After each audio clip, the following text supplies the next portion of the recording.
नित्यानन्दं परमसुखदं केवलं ज्ञानमूर्तिम् द्वन्द्वातीतं गगनसदृशं तत्त्वमस्यादिलक्ष्यम् एकं नित्यं विमलमचलं सर्वदेशाखिभूतम्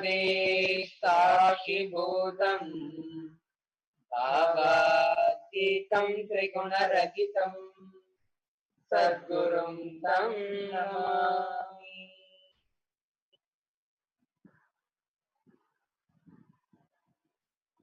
நித்யானந்தம் பகவான் ஸ்ரீ நித்யானந்த பரமசிவம் அவர்களின் பொற்பாதங்களை வணங்கி நித்யானந்தா தமிழ் தொலைக்காட்சி நேயர்கள் உங்கள் அனைவரையும் அன்போடும் ஆனந்தத்தோடும் வணங்கி வரவேற்கின்றோம்.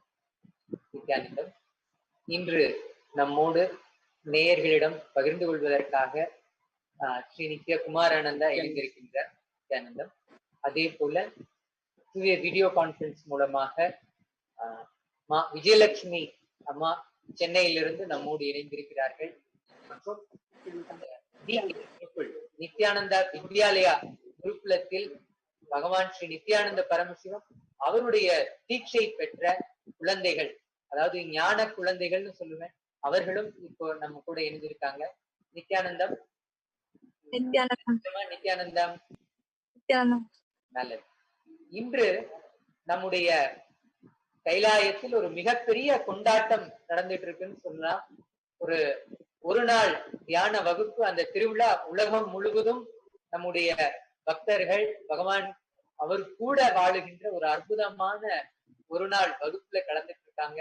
அதாவது யுஎஸ்ல, அமெரிக்கா மற்றும் யூகே, யூரோப், அப்புறம் ஆஸ்திரேலியா, சிங்கப்பூர், மலேசியா, துபாய் மற்றும் எல்லா ஜோன்ஸ், எல்லா நாடுகள்ல இருந்தும், குறிப்பாக நம்ம இந்திய நாட்டிலும் ஆயிரக்கணக்கான நபர்கள், அதாவது ஒவ்வொரு ஜோன்லயும் ஆயிரக்கணக்கான நபர்களுக்கு மேல இந்த ஒரு நாள் தியான வகுப்பு அயம் நித்யானந்தா அப்படிங்கிற இந்த ஒரு அற்புதமான ஒரு வகுப்பில் கலந்துட்டு அனுபவத்தை தொடர்ந்து பெற்றுட்டே இருக்காங்க. இன்னும் தொடர்ந்து நடந்துட்டு இருக்கு. இன்னும் பகவானுடைய தரிசனத்திற்காக பக்தர்கள் அனைவரும் காத்துக்கிட்டு இருக்காங்க.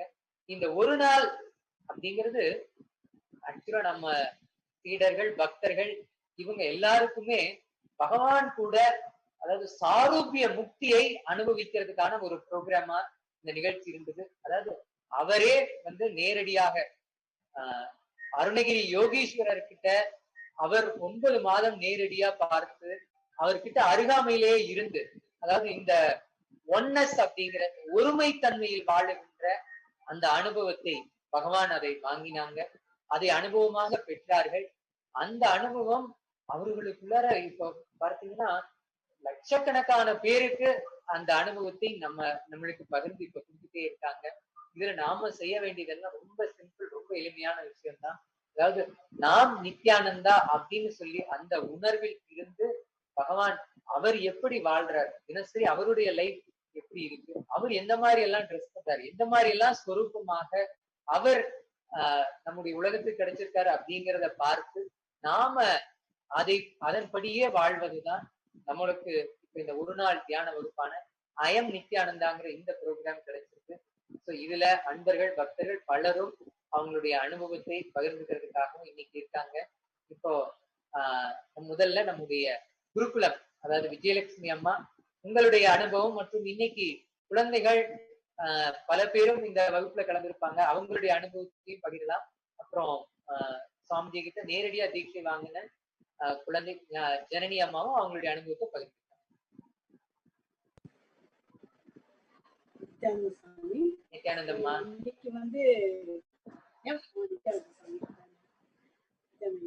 இன்னைக்கு இன்னைக்கு ஐயம் நித்யானந்தான்றது ரொம்ப பரவசமா இருக்கு.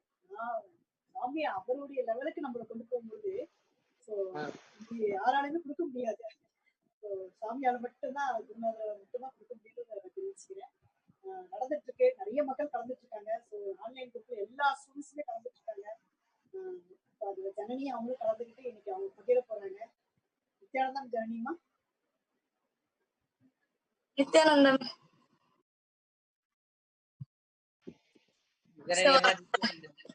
இந்த இந்த ஒரு நாள் வந்து நிறையவே நான் இந்த ஹீலிங் 3 பேருக்கு ஹீலிங் பண்ணணும்னு இப்ப வந்தது பேசுறதுலயே.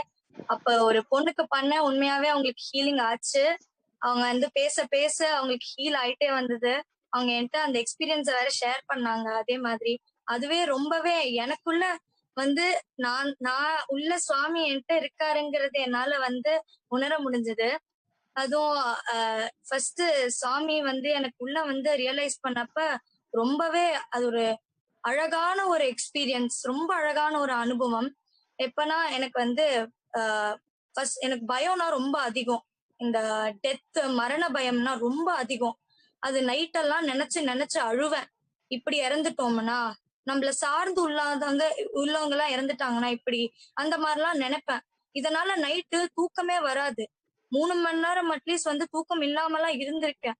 அந்த மாதிரிலாம் இருந்ததுல என் பாட்டி கிட்ட இதை சொன்னதுல மண்டலாஸ் தான் உட்கார்ந்தேன். ஒரு 2 நாள் அந்த வகுப்புல உட்கார்ந்ததுல அவ்வளவு மாற்றங்கள் எனக்குள்ள. அந்த சுவாதிஷ்டானம் வந்து என்னை அப்சர்வ் பண்ண சொன்னாங்க என்னோட பாட்டி. அந்த இடத்தையே நீ வந்து அப்சர்வ் பண்ணிட்டே இரு அப்படின்னாங்க.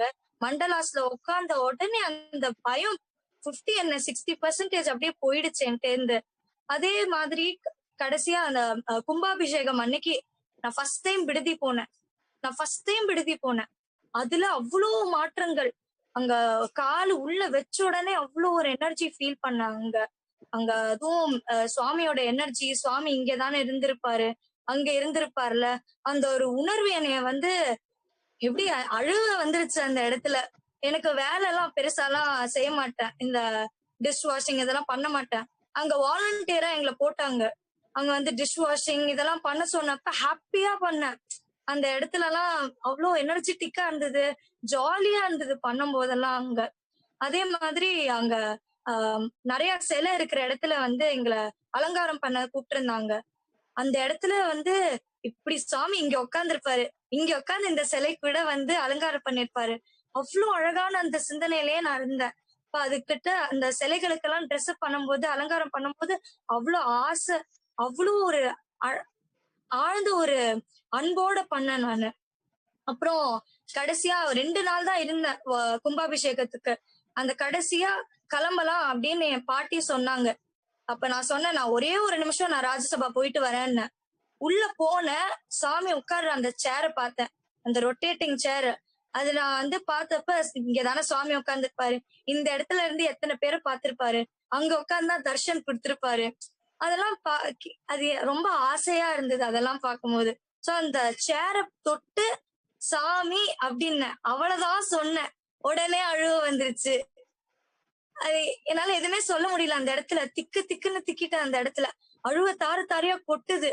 அங்க நான் யார்கிட்ட என்ன சொல்லுவேன், ஏன் அழுவ வருது ஒண்ணுமே புரியல. பிளாங்கா இருந்தேன் நானு. ஆனா அழுதுட்டே இருந்தேன். சென்னை போற வரைக்கும் அங்க அழுதுகிட்டே இருந்தேன். ஏன்னே தெரியல. இப்போ வரைக்கும் அந்த சேரை நினைச்சா இன்னும் அழுவு வரும். அந்த இடம் நினைச்சா அழுவு வருது. அதுதான் ஃபர்ஸ்ட் டைம் நான் விடுதிக்கு போனேன். ஃபர்ஸ்ட் டைம் நான் இது வரைக்கும் சாமியை நேர்ல கூட பார்த்தது இல்ல.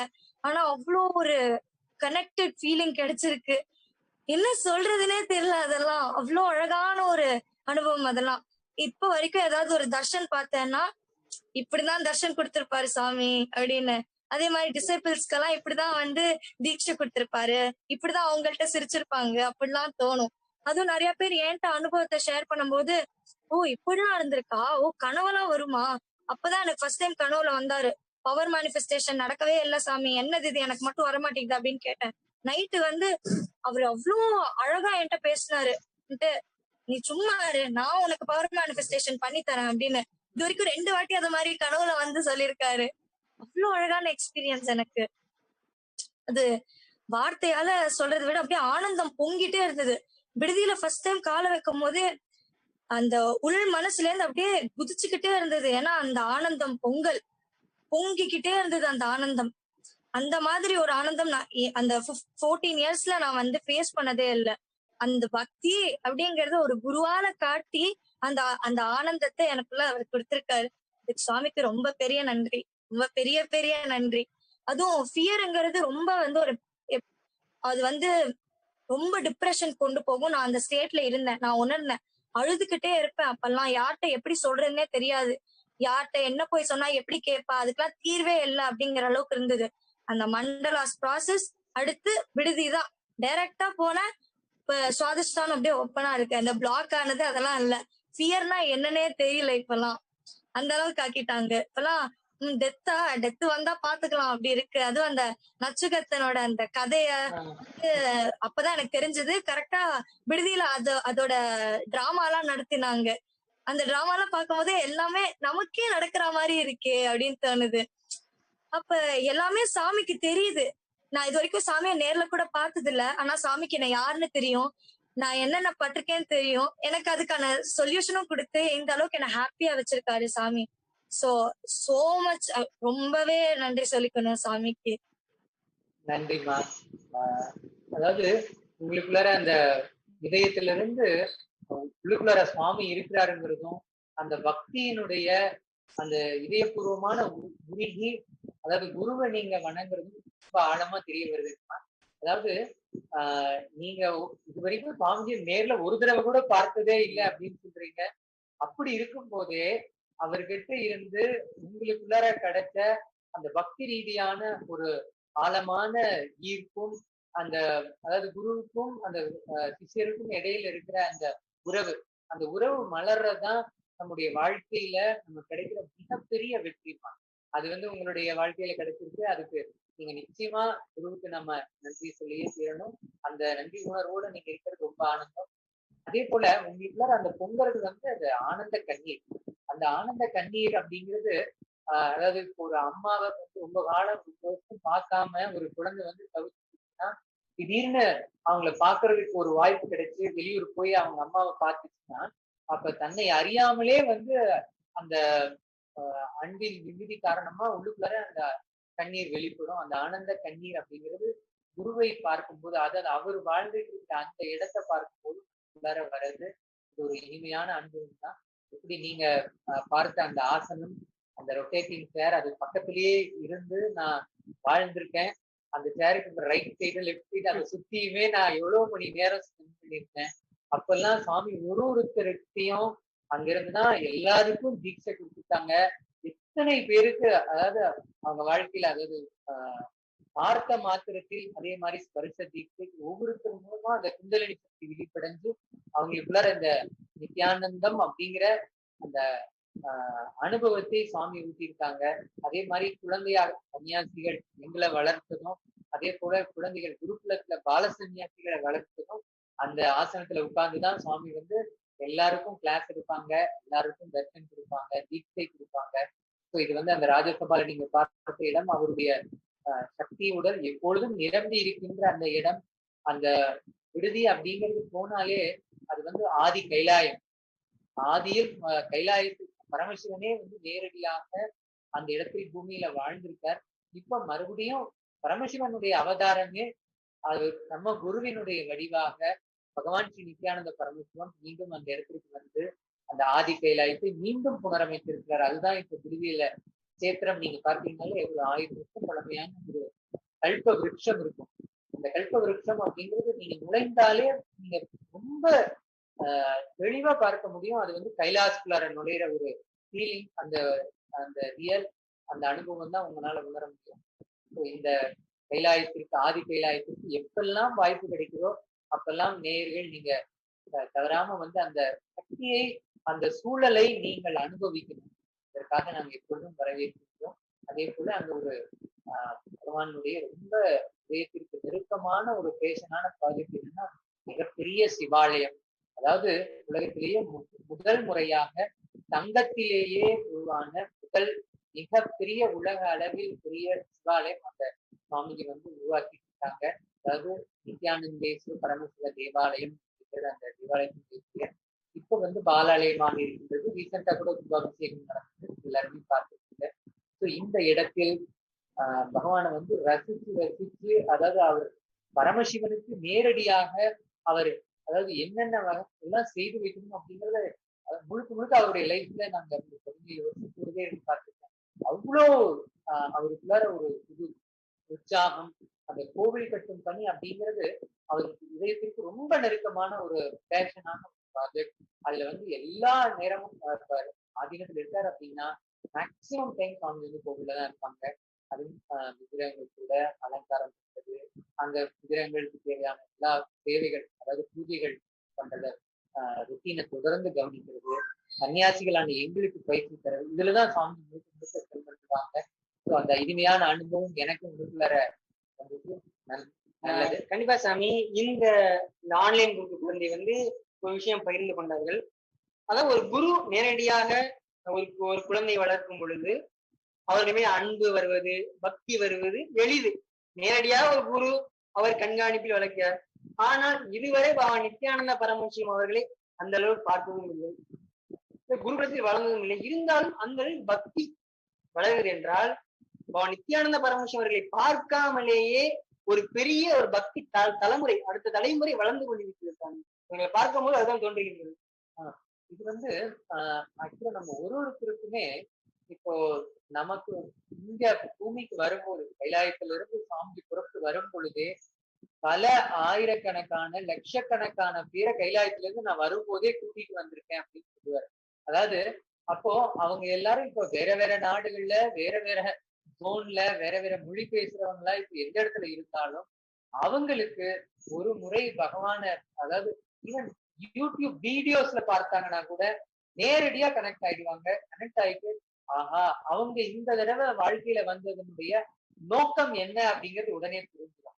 இந்த குழந்தைகளுக்கு அது ரொம்ப ஈஸியா, ஆஹா சௌந்திய பார்த்த உடனே இதுக்காக தான் நாம வந்திருக்கோம், இவர்தான் என்னுடைய குரு அப்படிங்கிறத ரொம்ப எளிமையா அவங்களால ரெகக்னைஸ் பண்ணிடுவாங்க, அதை ஐடென்டிஃபை பண்ணிட முடியுது.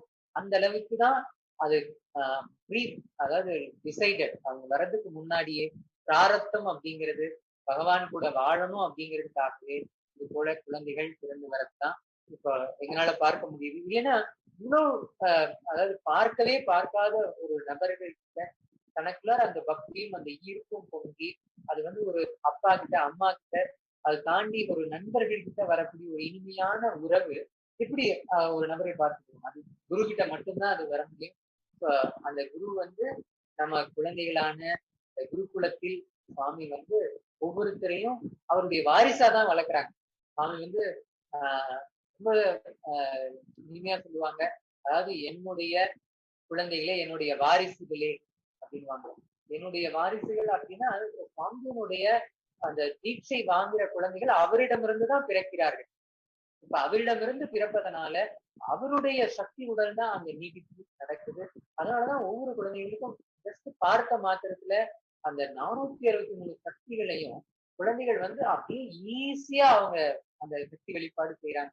இப்ப அம்மா சொன்னது போல பலருக்கும் ஹீலிங் பண்றது, பாடி ஸ்கேன் பண்றது, அதே போல எந்த இடத்துல இருந்தாலும் அவங்களுக்கு டிஸ்டன்ஸ்ல ஹவுஸ் ஸ்கேன் பண்ணி அவங்களுக்கு சில பேர் முக்கியமான பொருள் ஏதாவது தொலைச்சிட்டாங்க அப்படின்னா அது அவங்க லைஃப்ல ஒரு பெரிய மிஸ்ஸா இருக்கும். ஆனா நம்ம குழந்தைங்களுக்கு ஒண்ணுமே இல்லை, அது வந்து ஒரு பிளேஸ்ல விளையாட்டா தேர்ட் ஐல பார்த்து உடனே இந்த பொருள் இங்கதான் தொலைஞ்சிருக்கு, நீங்க போய் எடுத்துக்கோங்க. இது வந்து ஈவன் இந்த டாப் அபிஷியல், அதாவது கவர்மெண்டுடைய ரொம்ப சீக்கிரட்டான விஷயங்கள், அதாவது போலீஸ் அத்தாரிட்டிஸ் இவங்கெல்லாம் கூட நிறைய முறை நம்ம குருகுலம் குழந்தைகளுக்கு நேரடியா வந்து, அதாவது மிகப்பெரிய விஷயம் அதாவது காணாம போயிருந்தா அவங்களால ஐடென்டிஃபை பண்ண முடியலன்னா இந்த ஆகாஷி தேடியில வந்து குருகுலத்துல குழந்தைகிட்ட வந்து நேரடியா கேட்பாங்க. அது வந்து 1-to-1 அந்த பர்சனல் அந்த பிரைவேட் மீட்டிங் நடக்கும். உடனே அவங்க அந்த சொல்யூஷன் கிடைச்ச உடனே அந்த இடத்துல போய் 100% சக்சஸ்ஃபுல்லான ரிசல்ட் அச்சீவ் பண்ணுவாங்க. இது மாதிரி பல இடங்கள்ல அனுபவங்கள் நம்ம பார்த்துருக்கோம். ஸோ இது வந்து நம்ம குழந்தைகள் சக்தி வெளிப்படுத்துகிறது போது அவங்களுக்குள்ளார ஒரு மிகப்பெரிய ஆனந்தம் இருக்குது. அதுக்குள்ள அது தாண்டி அவங்களுக்குள்ளார அவங்க எஜுகேஷன் ஆகட்டும், அவங்களுடைய சோசியல் லைஃப் ஆகட்டும், அதுல பெஸ்டான ஒரு குழந்தைகளா லீடரா அவங்க வராங்க. அது தாண்டி இப்ப நான் சொல்ற இந்த நாட்டுக்கே சேவை செய்யக்கூடிய விஷயமா, அதாவது இப்போ போலீஸ் அத்தாரிட்டிக்கு அவங்க ஹெல்ப் பண்ணா அது கண்டிப்பா நாட்டிற்கான சேவை தான். இந்த மாதிரி சக்தி வெளிப்படுத்துதல் அப்படிங்கிறது வெறுமனே இது சாதாரண விஷயம் இல்லை, இது நமக்கும் நம்முடைய உலகத்துக்கும் ஒரு மிகப்பெரிய சேவையாக பகவான் இந்த அறிவியலை உலக மக்களுக்கு கொடுத்திருக்காங்க. ஸோ இது வந்து இன்னும் மேலும் மேலும் பல அன்பர்கள் நேயர்கள் நீங்க எல்லோரும் இதை பயன்படுத்திக்கலாம். இந்த வீக்கெண்ட் குரூப்பில் அப்படிங்கிறது உங்களுக்கான குழந்தைகள் மற்றும் பெற்றோர்கள் இருவரும் சேர்ந்து கலந்து கொள்ளக்கூடிய ஒரு ப்ரோக்ராம். அம்மா விஜயலட்சுமி அம்மா, நீங்க இந்த நித்யானந்த குருகுலம் பற்றி நீங்க உங்களுடைய பகிர்தல் சொல்லலாம். கண்டிப்பா சாமி. இப்போ தருமே 19-20 குழந்தைங்க மினிமம் ஒரு 15 குழந்தைகள் வந்து கலந்துக்கிறாங்க. தினமுமே கண்டக்ட் பண்றோம். 5:30 to 6:30. இது தவிர வாரத்துல 2 மணி நேரம் கண்டக்ட் பண்ணுவோம். இப்போ இன்னும் என்ன ஆட் பண்ணிருக்கோம்னா பரதநாட்டியம் ஆட் பண்ணிருக்கோம். குழந்தைங்க வந்து இப்போ லீவ் விடுமுறைனால வீட்டுல இருக்கிறதுனால வெளியெல்லாம் கத்துக்கணும்னா பணத்தை கொடுத்து போய் கத்துக்கணும். ஆனா வீட்டுல இருந்தபடியே பரதநாட்டியம் கத்துக்கிறாங்க. 3 to 4 ஷெட்யூல் பாத்தீங்கன்னா அவங்களுக்கு பரமசிவம் முடிச்சு ஷெட்யூல் கரெக்டா இருக்கு. பிஸியா வச்சிருக்காரு Swamiji. 3 to 4 Bharatanatyam, 4 to 5 yoga, 5:30 to 6:30 online group session. அவங்களுக்கு வந்து ஷெட்யூல் வந்து கரெக்டா ரொம்ப ஹாப்பியா இருக்காங்க. அதாவது வெளியே போய் 3 months கத்துக்கக்கூடிய பரதநாட்டியத்தை 3 days நடத்திட்டாங்க. ரொம்ப ஃபேமஸ். ரொம்ப இவங்களோட ஸ்பேஸ் வந்து ரொம்ப அமேசிங்கா இருக்கு. கிட்ஸோட ஸ்பேஸ் வந்து ரொம்ப பிரம்மாண்டமா இருக்குன்னு அவங்க ரொம்ப ஃபீல் பண்ணி சொன்னாங்க. ரொம்ப ஹாப்பியா சொன்னாங்க. அதாவது வெளியெல்லாம் எடுத்தா 3 months ஆகும். ஆனா இந்த கிட்ஸுக்கு எடுக்கும் 3 months சாப்டர் முடிச்சுட்டோமா நானு. அந்த அளவுக்கு கோஆபரேட் பண்றாங்க. குழந்தைங்களும் ரொம்ப நல்லா என்ஜாய் பண்றாங்க. ஜனனி இப்ப பரதநாட்டியம் கத்துக்கிறாங்க. கரெக்டா இருக்கு ஷெட்யூல். உங்களுக்கு காலையில பூஜா, சத்சங்கம், அப்புறம் பரதநாட்டியம், யோகா, ஆன்லைன் குரூப் கரெக்டா இருக்கு சாமி. குழந்தைங்க வந்து பேரண்டிங், அதாவது பெற்றோர்களும் ரொம்ப ரொம்ப கொஞ்சம் ரிலீஃபா ஃபீல் பண்றாங்க. குழந்தைங்களை ஹேண்டில் பண்றது பெரிய சேலஞ்சா இருக்கிற காலகட்டத்துல இந்த ஆன்லைன் குரூப் வந்து சுவாமிச்சு கொடுத்தது அவங்களுக்கு வந்து வளர்க்கறது ரொம்ப ஹேண்டில் பண்ண ரொம்ப ஈஸியா இருக்குன்னு ஃபீல் பண்றாங்க. ஹாப்பியா சொல்றாங்க. எங்களுக்கு ஹேண்டில் பண்றது ரொம்ப ஈஸியா இருக்கு. ஸோ எவ்ரி வீக் வந்து பேரண்டிங் செஷன் கண்டக்ட் பண்றோம் சாமி. 1 hour பேரண்ட் செஷன் கண்டக்ட் பண்றோம். இப்போ ஜனனியும் ஷேர் பண்ணுவோம். ஆன்லைன் குரூப் ஜனனியுமா நீங்க எப்படி ஃபீல் பண்றீங்க? ஆன்லைன் குரூப்ல இருந்து நான் ஃபர்ஸ்ட் எனக்கு வந்து விடுதி போனப்பே வந்து இந்த பாலசன்ஸ் எல்லாம் பார்க்கும் போது இவங்க எல்லாம் இப்பெல்லாம் பண்ணுவாங்க. அதுவும் இந்த டெமோ எல்லாம் காட்டுவாங்கல்ல பரமசிவம்ல, இதெல்லாம் பார்த்துட்டு இதெல்லாம் நம்மளும் பண்ணுவோம், இப்பெல்லாம் நம்மளும் வந்து பவர்ஃபுல்லா இருக்கணும் அப்படின்னு நினைச்சேன். சோ அப்பதான் வந்து ஆன்லைன் குருகுல் அப்படிங்கிறது எனக்கு தெரிய வந்தது. அப்ப வந்து உடனே எனக்கு வந்து ரொம்ப ஆசை.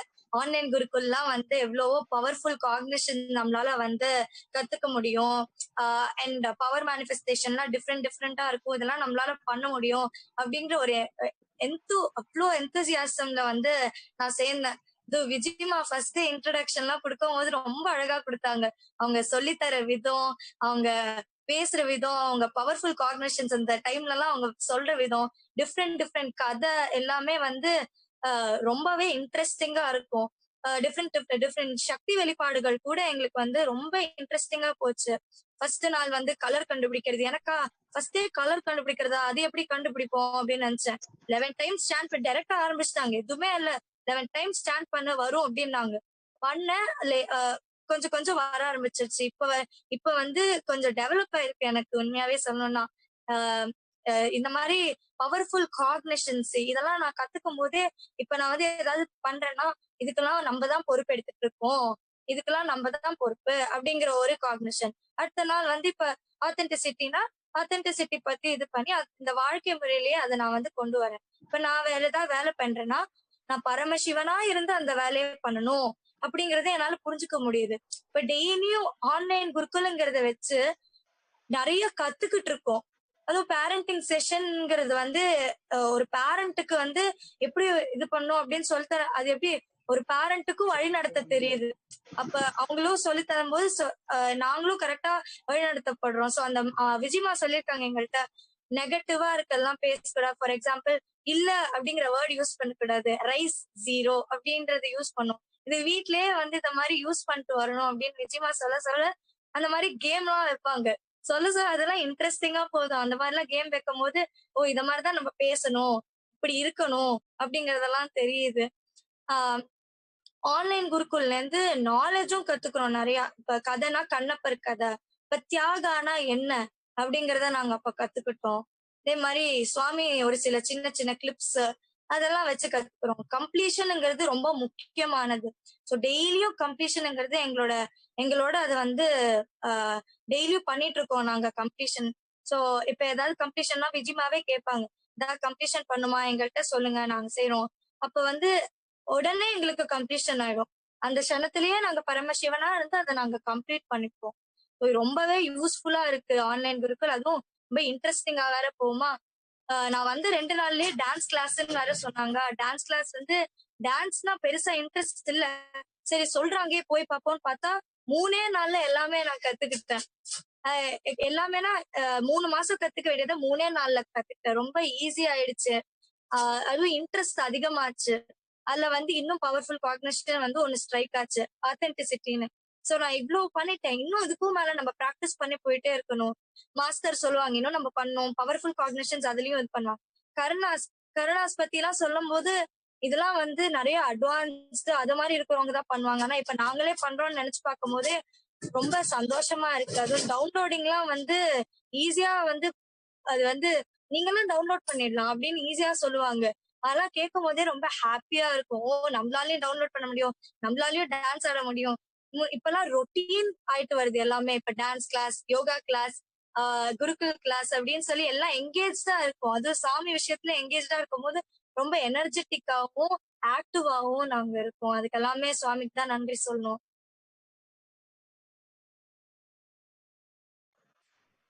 நன்றிம்மா. ஜனனி அம்மா, எப்படி நீங்க வீட்டுல இருந்துகிட்டே டான்ஸ், யோகா, அதே போல குருகுல் இது எல்லாமே உங்களுக்கு கிடைக்குதோ அதே போல உங்களுடைய ஃப்ரெண்ட்ஸ், உங்களுடைய அதாவது ரிலேட்டிவ்ஸ் அவங்க எல்லாருக்கும் இதை நீங்க பகிர்ந்துக்கோங்க. அதே போல நித்யானந்தா தொலைக்காட்சி நேயர்கள் உங்களுக்கும் நாங்கள் சொல்லுகின்றோம். அதாவது எத்தனை குழந்தைகள் அவங்களுக்கு எல்லாத்துக்கும் இது போல ஒரு ஆர்வம், இதை கத்துக்கணும் அப்படிங்கிற விருப்பம் எவ்வளவு பேருக்கு இருக்கும். அவங்களுக்கு எல்லாம் இது ஒரு இனிமையான வாய்ப்பு. அதாவது வீக்கெண்ட் குருகுல் அப்படிங்கிறது நீங்க வீட்டுல இருந்துட்டு உங்களுடைய குழந்தைகளை அதாவது ஞானத்தை நோக்கி, அதாவது சக்தி வெளிப்படுத்துகின்ற ஞான குழந்தைகளாக நீங்களே வளர்க்க முடியும். சோ இதுதான் உண்மையாவே நீங்க குழந்தைக்கு கொடுக்குற ஒரு பெஸ்ட் கிஃப்ட். அதாவது குழந்தைகளுக்கு நீங்க ஏதாவது அவங்க கிட்ட இருக்கிற அதாவது நீங்க அன்பின் மிகுதியில நீங்க அவங்களுக்கு ஏதாவது நன்கொடை கொடுக்கணும்னு நினைச்சீங்கன்னா அது அவங்களுக்கு நீங்க கொடுக்குற இந்த வீக்கெண்ட் குருகுலமா தான் இருக்கும். ஸோ அதுல எல்லா வகுப்புலையும் கலந்துக்க வைங்க. இப்போ நாளையில இருந்து நம்முடைய பக்தர்கள் உலகம் முழுவதும் அவர்கள் எல்லோரும் ரொம்ப ஆர்வத்தோடு வெயிட் பண்ணிட்டு இருக்காங்க. பரமசிவோகம் லெவல் 2 4வது பேட்ச் அந்த ப்ரோக்ராம் ஆரம்பிக்க போறது. 16 நாட்கள் கொண்ட இந்த ப்ரோக்ராம் அது ஒவ்வொரு நாளும் ஒவ்வொரு கடவுள் தரிசனத்தை பார்க்கக்கூடிய ஒரு ஒரு மிகப்பெரிய பாக்கியம். இப்போ நம்ம பூமியில இருக்கிற அத்தனை பேருக்கும் இது கிடைச்சிருக்கிற ஒரு மிகப்பெரிய கிஃப்ட். இதை எல்லாரும் அட்டன் பண்ணி பயன்படுத்திக்கலாம். உங்களுடைய பெயரை நீங்கள் பரமசிவோகம் லெவல் 2.org அப்படிங்கிற இந்த இணையதளத்துல சென்று உங்களுடைய பெயரை பதிவு செய்து கொள்ளுங்கள். மேலும் விவரங்களுக்கு எங்களிடம் நேரடியாக இந்த தொலைபேசியில் அழைக்கலாம். உங்களுக்கு பதிலளிக்க காத்திருக்கின்றோம். பகவானே பரமசிவோகம் அப்படிங்கிற இந்த ப்ரோக்ராம் எதற்காக, இதில் சாதாரணமாக மனிதர்கள் நாம் இதுல கலந்துகிட்டா நமக்கு என்னென்ன பலன்கள் கிடைக்கும், என்னென்ன பரிமாணங்கள் நம்ம உணர முடியும் அப்படிங்கறத ரொம்ப தெளிவா பகவானே அவங்களுடைய வாயால சொல்லியிருக்காங்க. அந்த வார்த்தைகளை நம்ம நேயர்களுக்காக பார்க்கலாம்.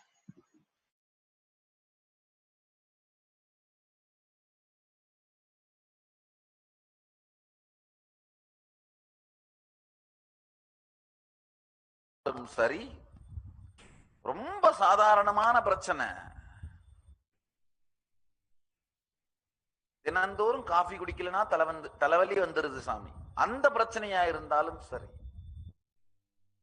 இறைநிலை சார்ந்து மட்டும் அதற்கு தீர்வு கண்டுபிடியுங்கள். அப்பொழுதுதான் பிரச்சனை தீர்வது மட்டுமல்லாமல் அது மீண்டும் கிளம்பாமல் இருப்பதற்கான வாழ்க்கை முறைக்குள் நுழைவோம். நல்ல புரிஞ்சுக்குங்க. பெருமானை சார்ந்தே எல்லா பிரச்சனைகளையும் தீர்த்தீர்களானால் அந்த பிரச்சனை மட்டுமல்லாமல் இந்த மீண்டும் மீண்டும் பிறவி எடுக்கின்ற இந்த பிறவி பெரும் துக்கமே தீர்ந்துவிடும். சாதாரண சம்சாரத்தோட பிரச்சனையா இருந்தாலும் இல்ல சம்சார சாகரத்தோட பிரச்சனையா இருந்தாலும் பெருமானை சார்ந்து மட்டுமே தீர்த்து கொள்ள துவங்கினீர்களானால்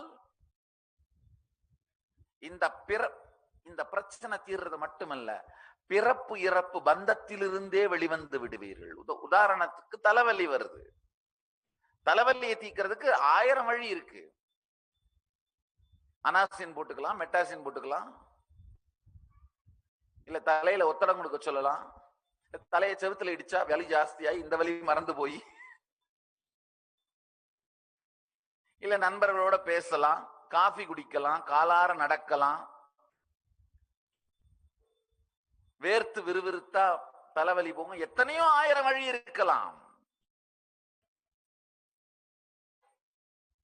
ஆனால் சதாசிவத்தன்மையை தியானித்து அதன் மூலமாக தலைவலியை போக்குவதற்கு கற்றுக்கொண்டீர்களானால் தலைவலி மட்டும் தீர்வது அல்ல, தலையால் வாழ்க்கையில் வரும் எல்லா வலியும் தீரத் துவங்கும்.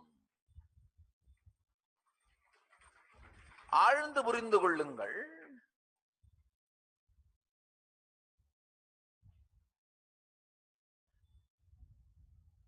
எந்த பிரச்சனையையும்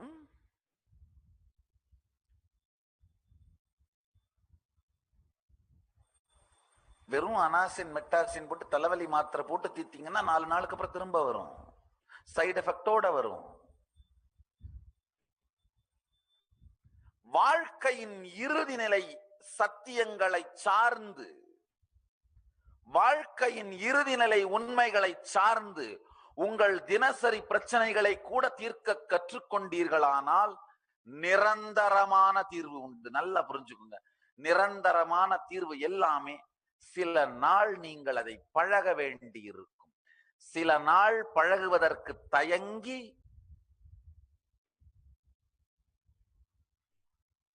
உடனடி தீர்வுகளுக்குள் நுழைந்தீர்களானால் ரோட்டு பக்கம் வாங்கி சாப்பிடுற தார்லேகியம் தான். உள்ள என்ன போகுதுன்னு தெரியாது, எதுக்கு போகுதுன்னு தெரியாது, எப்படி வெளியில போகணும்னு தெரியாது.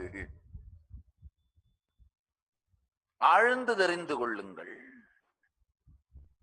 மெச்சூரிட்டினா என்னன்னா, சிறியதோ பெரியதோ பிரச்சனை எதுவானாலும் சாதாரணமான மிகச் சாதாரணமா நம்ம வீட்டுல ஃபேஸ் பண்ற கடன்காரன் தொல்லை, இல்ல நான் சொன்னா மனைவி கேட்க மாட்டேங்கிறா, சொன்னா கேட்கலன்னா தாங்க மனைவி, சொன்னா கேட்டா அது வேறங்கய்யா. இது மாதிரி சாதாரண பிரச்சனையாக இருந்தாலும்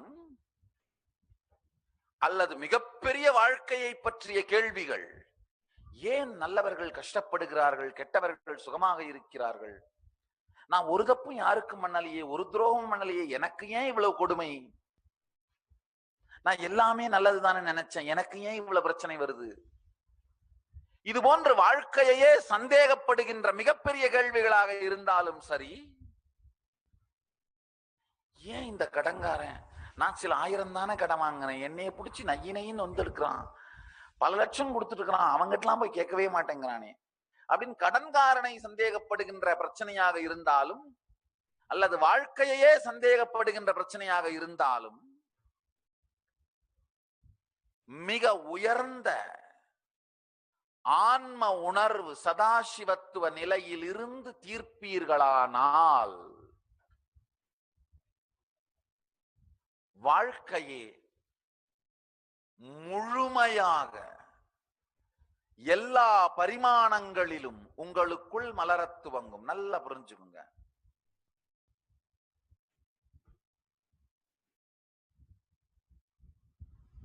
தலைவலிய வெறும் ஒரு கப் டீ காஃபியோட தீர்க்கிறது இம்மெச்சூரிட்டி. ஒரு சாதாரண தலைவலியாக இருந்தாலும் அதை ஆராய்ந்து சதாசிவத்துவ நிலையில் இருக்கும் எனக்கு, இந்த உணர்வு நிலையில் வாழும் எனக்கு தலைவலி எப்படி வர முடியும், இது எங்கிருந்தோ என்னுடைய நிலையை நான் மறந்ததனால் வந்த மாயை என்கின்ற தெளிவினால் தலைவலியை தீர்க்க துவங்குவீர்களானால் தலைவலி மாத்திரம் அல்ல, தலை உங்களுக்கு கொடுக்கின்ற எல்லா வலியும் தீரும். அதான் மெச்சூரிட்டி. சிறு குழந்தையாயிருந்தால் பிரச்சனைகளை சிறு சிறு தீர்வுகள் மூலமா தீர்த்து வைக்கலாம்.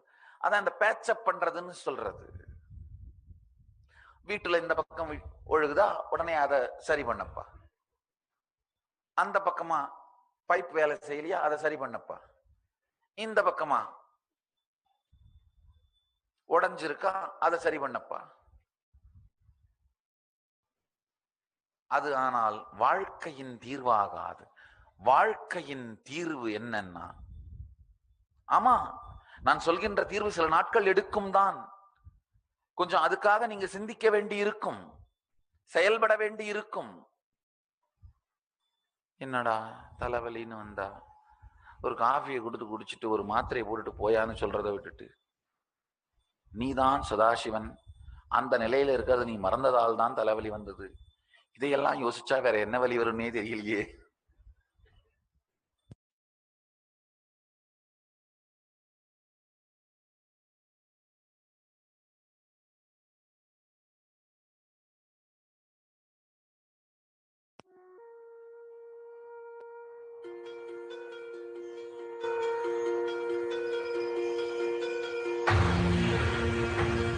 See yourself as 25-headed, 50-handed Paramashiva, as eternally 16, youthful.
மனிதன்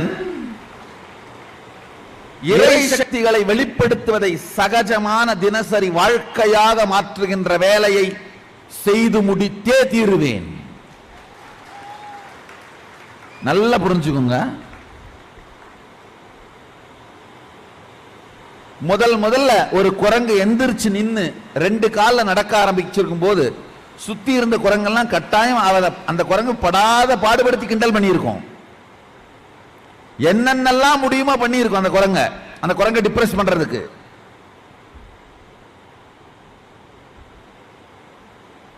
என்ன நீ நம்ம ஜாதி மாதிரியே இருக்க மாட்டேங்கிற, என்னென்னவோ பண்ணிட்டு இருக்கிற, உன்னைய ஜாதியில இருந்து தள்ளி வச்சிருவோம், ஊர்ல இருந்து தள்ளி வச்சிருவோம். அந்த குரங்கு என்ன பண்ணிருக்கும், வேற வழி இல்லாம ஏதோ ஒரு காட்டுல போய் உட்கார்ந்துருக்கும். அந்த காடு நாடா போயிருக்கும். எப்ப அந்த குரங்கு அந்த மாதிரி 2 கால நடக்கிற சயின்ஸால பிரெயின் ஹையரா டெவலப் ஆகுது, வாழ்க்கையை பத்தி பல விஷயங்களை புரிஞ்சுக்க முடியுது, நிரூபிக்குதோ, அப்ப அந்த காடு நாடா போய் இருந்திருக்கும். அதே மாதிரி இந்த காடு நாடாகும் நேரம் வந்துவிட்டது.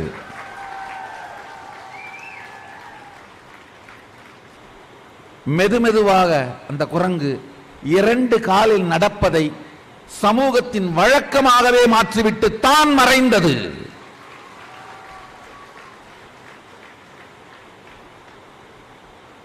அதே போல உங்களுக்கு உறுதியளிக்கின்றேன், மனித இனத்தின் உணர்வை, உயிரை அடுத்த நிலைக்கு கொண்டு சென்று விட்டு தான் உடலை விடுவேன்.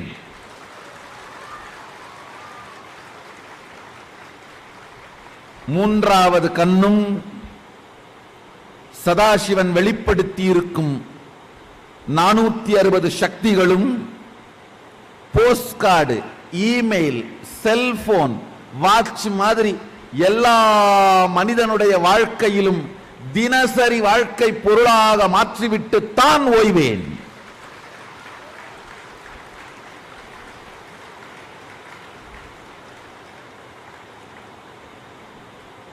எப்படி நீங்க வாட்ச், செல்போனு, போஸ்ட் கார்டு, இமெயில தினசரி வாழ்க்கையில எல்லாரும் யூஸ் பண்றீங்களோ அதே மாதிரி இந்த சக்திகள் அத்துணையையும் நீங்க தினசரி வாழ்க்கையில எல்லா மனித இனத்திற்கும், மனித இனமே இந்த சக்திகளை தினசரி வாழ்க்கையா வாழ்ந்து அந்த அடுத்த உயர்நிலை இறைநிலை மனிதனாக மாறுவதற்காகத்தான் வந்திருக்கிறேன், அதை செய்தே தீருவேன். அதுக்குத்தான் நான் வந்திருக்கேன், அதை செஞ்சே தீருவேன். இப்போ உங்களுக்கு 2 சாய்ஸ் இருக்கு. வெளியில இருந்து கிண்டல் பண்ணிட்டு இருந்த குரங்காவும் இருக்கலாம், உள்ள வந்து நிக்க கத்துக்கிட்டு மத்தவங்க நிக்கிறதுக்கு கத்து கொடுத்துட்டு இருந்த குரங்காவும் இருக்கலாம். வெளியில இருந்துட்டு காட்டுக்கு போயிட்டு போயிட்டு வர என்ன கொடுத்தாரு அந்த குரங்கு, என்ன கொடுத்துச்சு எனக்கு? அந்த மாதிரி கேட்கிற ஆளாவும் இருக்கலாம். உள்ள வந்து தான் நிக்க கத்துக்கிட்டு மத்தவங்க நிக்கிறதுக்கு ஹெல்ப் பண்ற குரங்காவும் மாறலாம்.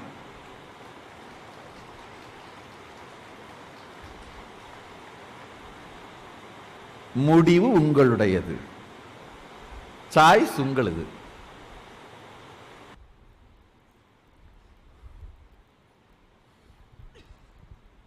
ரொம்பவே பெத்துட்டோம், ரொம்பவே வளர்த்துட்டோம், ரொம்ப தரம் பிறந்துட்டோம், ரொம்ப தரம் இப்ப பண்ணிட்டு இருக்க, நீங்க பண்ணிட்டு இருக்க எல்லாத்தையுமே வாழ்க்கையில ரொம்ப தரம் பண்ணிட்டீங்க. நீங்க பண்ணாதது பவர் மேனிஃபெஸ்டேஷன் தான். மண்ணு பண்ணி வேலையை கவனிங்க. இதை தவிர நீங்க பண்ணிட்டு இருக்கிறது எல்லாத்தையுமே என்ன பண்ணிட்டீங்க? எத்தனை 1000 தரம் எத்தனை லட்சம் தரம் பண்ணியிருக்கீங்கன்னு உங்களுக்கே தெரியாது. அதனாலதான் போர் அடிக்குது. போர் அடிக்கிறது எதையுமே 2வது தரம் பண்ணாதீங்க.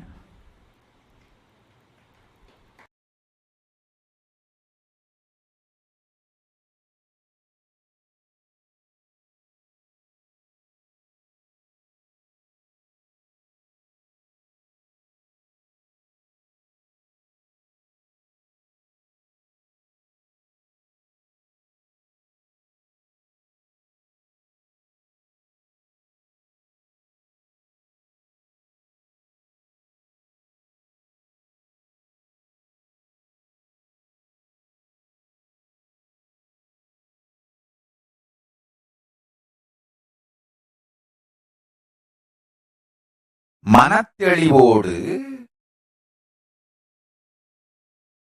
புத்தி கூர்மையோடு வாழ்வதுதான் வாழ்க்கையின் நோக்கம்னு புரியலன்னா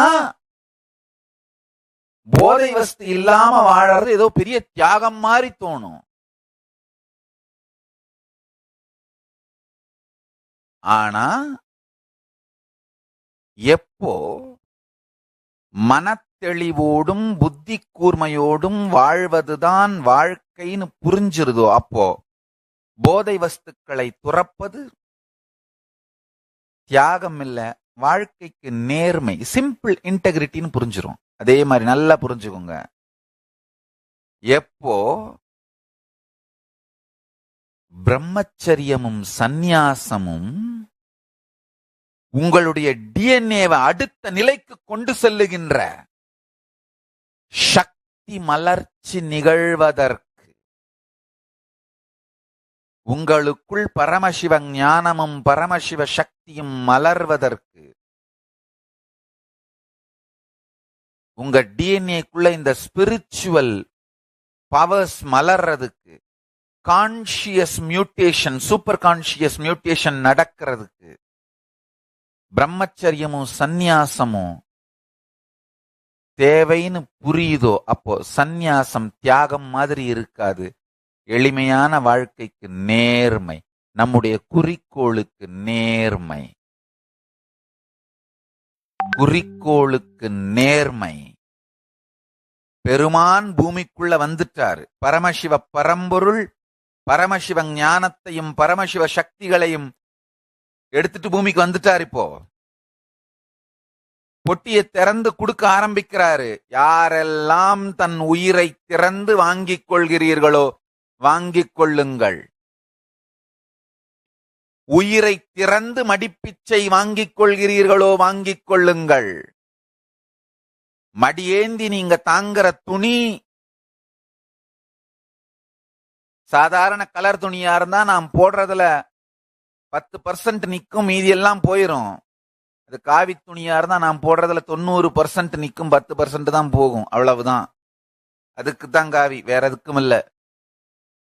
மடியேந்தி பிச்சை கேட்டு பெருமான் அளிக்கும் இந்த பரமசிவன் ஞானத்தையும் சக்தியையும் தாங்கி வாங்கும் பொழுது பிடித்துக் கொள்ளும் துணி காவியாயிருந்தா போடுற பிச்சை 90% மேல தங்கிரும், இருந்துரும்.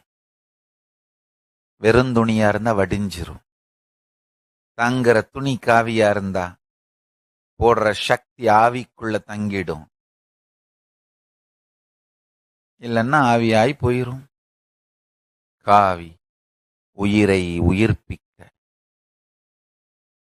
அக்கினிக்குள் நுழைவது, தான் வாழவும் உலகை வாழ வைக்கவும் நம்மை நாமே இந்த மிகப் பெரும் ஞானத் தீயில் ஆகுதியாய் அர்ப்பணித்துக் கொள்வதே காவி. பரமசிவன் ஞானமெனும் பெரும் ஞானத் தீயில் தன்னைத் தானே ஆகுதியாய் அளித்துக் கொள்வதே காவி. ஆதிசங்கரர் தன் உயிருக்கு ஆபத்து எனும் பொழுது ஆபத் சந்நியாசம் எடுத்துக் கொண்டார். யாரெல்லாம் இந்து மதம் தன் உயிர் என்று நினைக்கிறீர்களோ, இந்து மதத்திற்கு ஆபத்து என்று உணர்கின்றீர்களோ, உணருங்கள். இந்து மதம் உங்கள் உயிர், இந்து மதத்துக்கு ஆபத்து என்றால் இப்பொழுது உங்கள் உயிர் ஆபத்தில் இருக்கின்றது. இதை உணர்ந்தவர்களெல்லாம் ஆதிசங்கரரைப் போல் ஆபத் சந்நியாசம் எடுத்துக் கொள்ளுங்கள். இந்து மதத்தை காப்பது, சனாதன இந்து தர்மத்தை உயிரோடு வைப்பது, பரமசிவ பரம்பொருள் திருக்கைலாயத்திலிருந்து கொண்டு வந்திருக்கும் இந்த ஞானத்தை, பரமசிவன் ஞானத்தையும் பரமசிவ சக்திகளையும் உள்வாங்கி உலகிற்கு அளிப்பது, திருக்கைலாயம் செய்வது என்கின்ற குறிக்கோளுக்காக இந்த பரமசிவ பேரக்னியில் தன் வாழ்க்கையை சமர்ப்பிக்கும் எல்லோரும் வாருங்கள். அவதூறு செய்பவர்களுக்கும் இந்து மதத்தையும் இந்த பரமசிவன் ஞானத்தையும் தாக்குபவர்களுக்கு ஒரே பதில், நாமே இந்த பரமசிவன் ஞானத்தையும் சக்திகளையும் உள்வாங்கி உலகத்திற்கெல்லாம் அளித்து நாமும் மலர்ந்து உலகை மலர வைப்பது மட்டுமே. சொல்ல வேண்டியதை சொல்லிவிட்டேன். கொட்ட வேண்டிய முரசை கொட்டிவிட்டேன். ஊத வேண்டிய சங்கை ஊதிவிட்டேன். வாசிக்க வேண்டிய திருக்கைலாய வாத்தியத்தை வாசித்து விட்டேன். என் வாரிசுகளே வாருங்கள். நாம் எல்லோரும் நித்யானந்தத்தில் நிறைந்து நித்யானந்தத்தில் மலர்ந்து நித்யானந்தமாகிட ஆபத் சந்நியாசமேற்று பரமசிவ சேனையாக மாறி பரமசிவன் ஞானத்தையும் பரமசிவ சக்திகளையும் உள்வாங்கி நாமும் மலர்ந்து உலகையே மலர வைக்க புறப்படுவோம். பரமசிவ சேனை புறப்படட்டும். ஹர ஹர மகாதேவ். நித்யானந்தத்தில் மலர்ந்து நித்யானந்தத்தில் நிறைந்து நித்யானந்தமாகிட ஆசீர்வதிக்கின்றேன். ஆனந்தமாக இருங்கள்.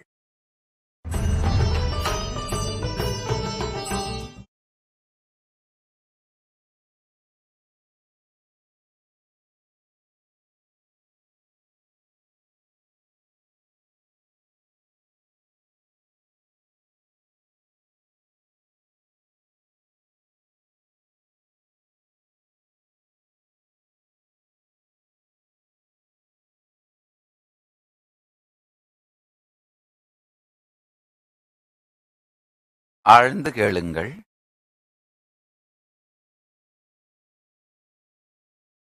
இந்த சத்தியத்தை உள்வாங்குங்கள்.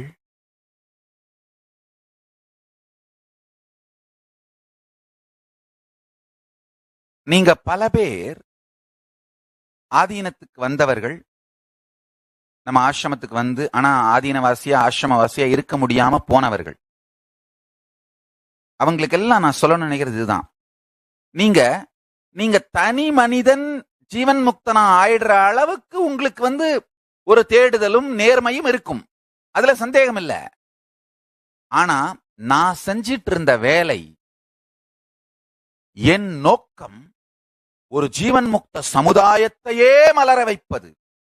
அதற்கான பொறுப்புகளை நீங்க எடுக்கும் பொழுது வெளியிலிருந்து இந்த ராட்சச தீய சக்திகள் நம்மளையெல்லாம் தாக்கின போது அதை தாங்குகிற அளவிற்கு உங்களுக்கு ஞான பலம் ஆன்ம பலம் இல்லாமல் போயிருந்திருக்கலாம். நல்லா புரிஞ்சுக்குங்க.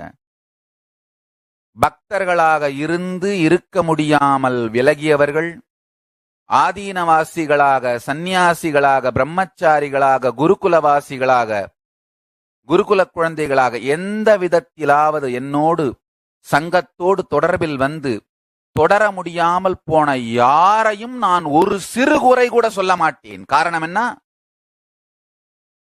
நம் மீது நடத்தப்பட்டது பூதாகரமான ராட்சச தீய சக்திகளின் கொடும் தாக்குதல். அந்த தாக்குதலை தாக்குப்பிடிப்பதற்கு முடியாமல் தனிமனித தேடுதல், ஜீவன் முக்தியை நோக்கி தனிமனித தேடுதல் இருந்தாலும் சாமி மேல பக்தி இருக்கான சங்கத்துல வாழ நம்மளால முடியல அப்படின்னு விலகியவர்கள் யார் மீதும் எனக்கு எந்த இன்கம்ப்ளீஷனும் இல்லை. எனக்கு நல்லா தெரியும். ஏன்னா நம்ம மீது நடத்தப்பட்டது மிகப்பெரிய ராட்சச தீய சக்திகள் நடத்திய ஆன்மீக தாக்குதல், வெறி தாக்குதல். அந்த வெறி தாக்குதலால நம்மை நாமளே காப்பாத்திக்கிறதுக்காக நம்ம இன்டர்னல் கட்டுப்பாடுகளையும் ரொம்ப அதிகமான கட்டுப்பாடுகளை வைக்க வேண்டியதா இருந்தது. அதாவது இந்த தீய சக்திகள், தாக்குதல் நடத்திய தீய சக்திகள் வெளியிலிருந்து தாக்குனது மட்டும் இல்லாம உள்ள இருந்து சங்கத்தை அழிக்க பார்த்தார்கள். உள்ளுக்குள்ள ஒரு 2 பேரை அனுப்பி ஏதாவது குற்றங்கள் செய்ய வச்சு, அது சங்கம் அந்த குற்றத்தை செய்வதாக சங்கத்தின் நற்புகழை பெயரை பாதிக்க வைத்து, அந்த சங்கத்துக்குள்ள மக்கள் இல்லாதவாறு அமைதியாக நிம்மதியாக நாம் வாழ முடியாதவாறு, எப்படி ரிஷிகள், ஞானிகள், யோகிகள், சித்தர்கள் காடுகளில் தவம் செய்யும் பொழுது, யாகம் செய்யும் பொழுது, நம்ம ராமாயண மகாபாரதத்துல படிக்கிறோம் இல்லையா, விஸ்வாமித்திரர் யாகம் பண்றதுக்கு ராட்சசிகளும் ராட்சசர்களும் தொந்தரவு செய்தார்கள்னு. அது மாதிரி இந்த திருக்கைலாயத்தை, ஜீவன் முக்த நாகரீகத்தை உருவாக்குகின்ற ஞான விஞ்ஞான யஞத்தை நான் செய்யும் பொழுது, செய்ய துவங்கியதும் இந்த தீய சக்திகளும் ராட்சசர்களும் கடும் வேகத்தோடு தாக்கினார்கள். அவர்கள் தாக்குதலை தாக்குப்பிடிக்க முடியாதவள் சிதறி ஓடிய பக்தர்கள், சீடர்கள் மீது எந்த விதமான மனக்குறையும் எனக்கு இல்லை. ஏன்னா உங்களுடைய நோக்கம், குறிக்கோள் தனிமனித ஜீவன் முக்தி. ஆனா நான் செஞ்சிட்டு இருந்தது ஒரு பெரிய சமூக ஜீவன் முக்த நாகரீக மறுமலர்ச்சி. என் மீது நடத்தப்பட்ட தாக்குதல் உங்கள் மீதும் நடத்தப்பட்டதனால் நிறைய பேரால தாக்கு பிடிக்க முடியல. பாவம்.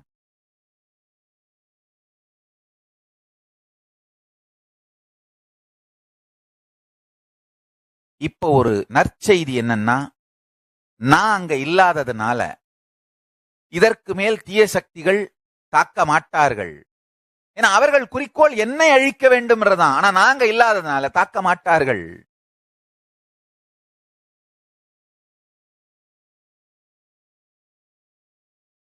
தாக்குதலுக்கு பயந்து, தாக்குதலை தாங்க முடியாமல் இன்டர்னலாவும் எக்ஸ்டர்னலாவும் விலகிய அன்பர்கள், பக்தர்கள், சீடர்கள், குருகுலவாசிகள், சந்நியாசிகள், பிரம்மச்சாரிகள் உங்கள் அனைவருக்கும் கைலாயத்தின் கதவுகளை ஆபத் சந்நியாசத்தின் மூலம் மீண்டும் திறக்கிறேன், வாருங்கள்.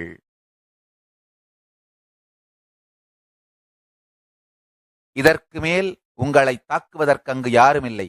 நீங்கள் எல்லோரும் வந்து வாழ்ந்து ஜீவன் முக்த நாகரீகத்தை மலர வைப்பதற்காகத்தான் என்னுடைய ஆசிரமங்களையும் ஆதீனங்களையும் நான் தியாகம் செய்து விட்டேன். நான் அங்க இருக்கிற வரைக்கும் இவர்கள் எந்த ஆசிரமத்தையும் ஆதீனத்தையும் இந்த ராட்சச தீய சக்திகள் நிம்மதியா நடக்க விடமாட்டார்கள். என்னை அழிப்பதற்காக ஆசிரமங்களையும் ஆதீனங்களையும் தொடர்ந்து தாக்குவதனால் ஆசிரமங்களும் ஆதீனங்களும் அமைதியாகவும் நிம்மதியாகவும் இயங்க முடியவில்லை. உங்களுடைய தினசரி கடமைகளான பூஜை, தியானம், யோகம் இவைகளை செய்ய முடியவில்லை. அதனால்தான் திவ்ய சரீரமாக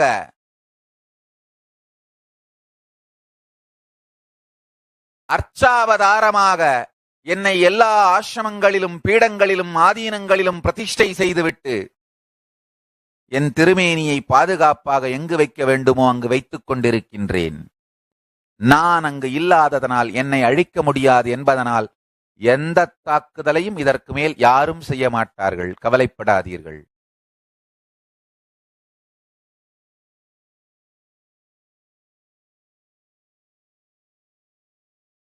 யார் யாருக்கெல்லாம் ஜீவன் முக்தியின் மீது ஆர்வமும் ஈடுபாடும் பக்தியும் இருந்து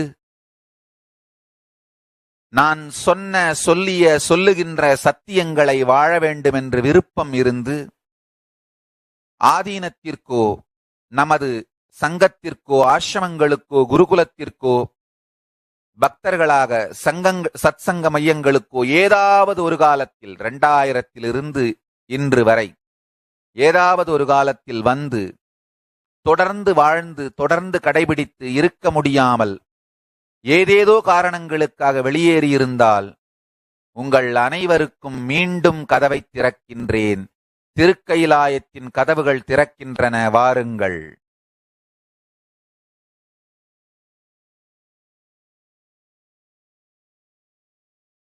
வாருங்கள்,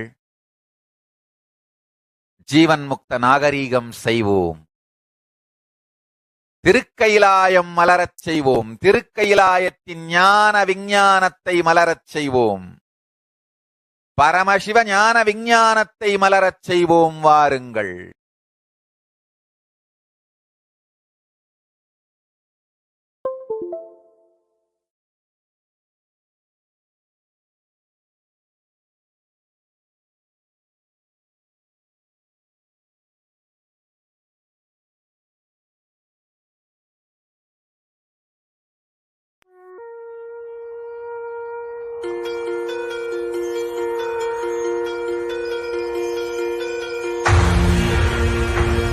See yourself as 25-headed, 50-handed Paramashiva, as eternally 16, youthful.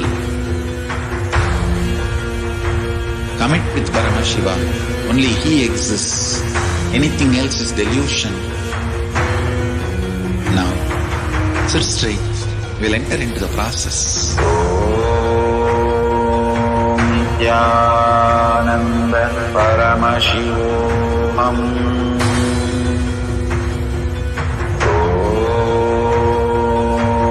Nityanandan Paramashivam.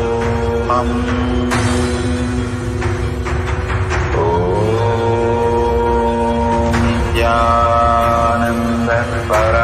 பரமசிவோகம்.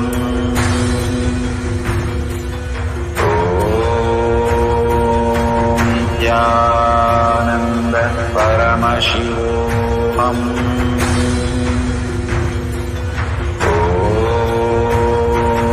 Nityananda பரமசிவோகம்.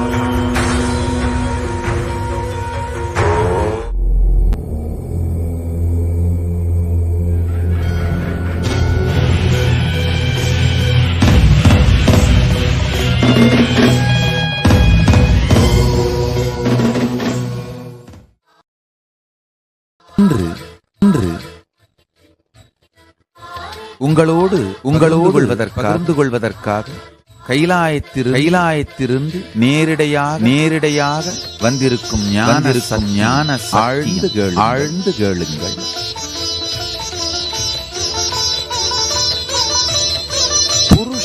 புருஷன்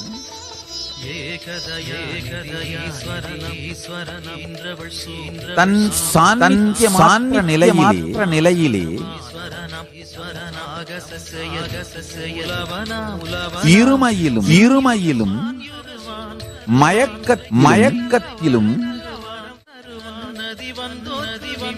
எக்காலத்திலும் படுவதில்லை. இருமையும் மயக்கமும்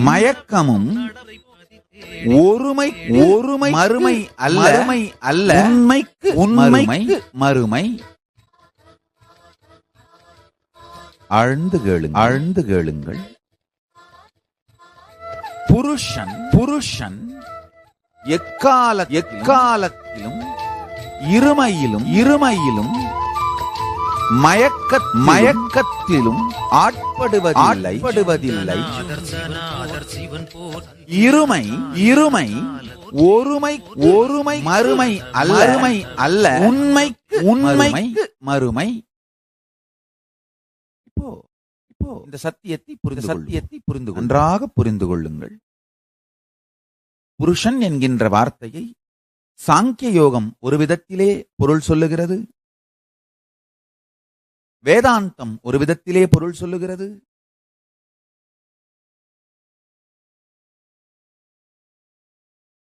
பிரம்மசூத்திரத்திற்கு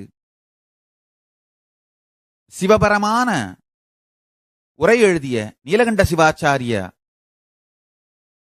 மகாச்சாரியர் மிகப்பெரிய ஞானி, அவர் ஒரு விதத்திலே பொருள் சொல்லுகிறார். பல்வேறு சம்பிரதாயங்களும் புருஷன் என்கின்ற வார்த்தைக்கு ஒவ்வொரு பொருளை சொல்லுகின்றன. இங்கு பரமசிவ பரம்பொருள் திருக்கையிலாயத்திலிருந்து இந்த சத்தியத்தை எனக்கு உரைக்கும் பொழுது புருஷன் என்கின்ற வார்த்தைக்கு என்ன பொருள்பட உரைத்தாரோ பரமசிவ ஞானத்திற்கு நேர்மையோடு அதை நான் உங்களோடு பகிர்ந்து கொள்ளுகிறேன். ஆழ்ந்து கேளுங்கள்.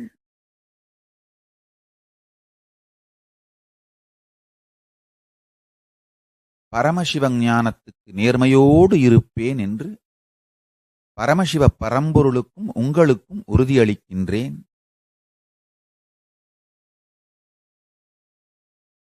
நல்லா புரிஞ்சுக்குங்க. ஞானத்திலே நேர்மை இழந்துவிட்டால் கோடிக்கணக்கான பேர் திருக்கையிலாயம் செல்லுகின்ற வழி தடைபட்டு விடும். அந்த தவறை, அந்த கொடுமையை செய்ய மாட்டேன். நன்றாக புரிந்து கொள்ளுங்கள்.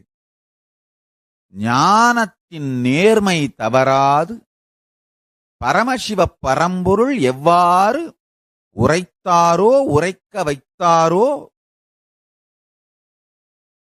இறையனார் தந்த சத்தியத்தை முறை தவறாது காலபைரவன் சாட்சியாக அன்னை சரஸ்வதியின் பேரருளாய் பொங்கி சத்தியத்தை ஞானத்தின் நேர்மையோடு பரமசிவன் ஞானத்தை ஞானத்துக்கு நேர்மையோடு இருந்து பரமசிவன் ஞானத்துக்கு நேர்மையோடு இருந்து உங்களுக்கு கொடுத்துருவேன். அதனால தயவு செய்து கேளுங்கள். பரமசிவன் ஞானத்தின் நேர்மையை மாற மாட்டேன். நமக்கு தெரிஞ்சதெல்லாம் இவ்வளவுதான். 4 சத்தியத்தை பெருமான் நமக்கு கொடுத்தார். அத ஞானத்துக்கு நேர்மையோட இருந்து உங்களுக்கெல்லாம் சொல்லிவிட்டு செத்து போயிட்டா,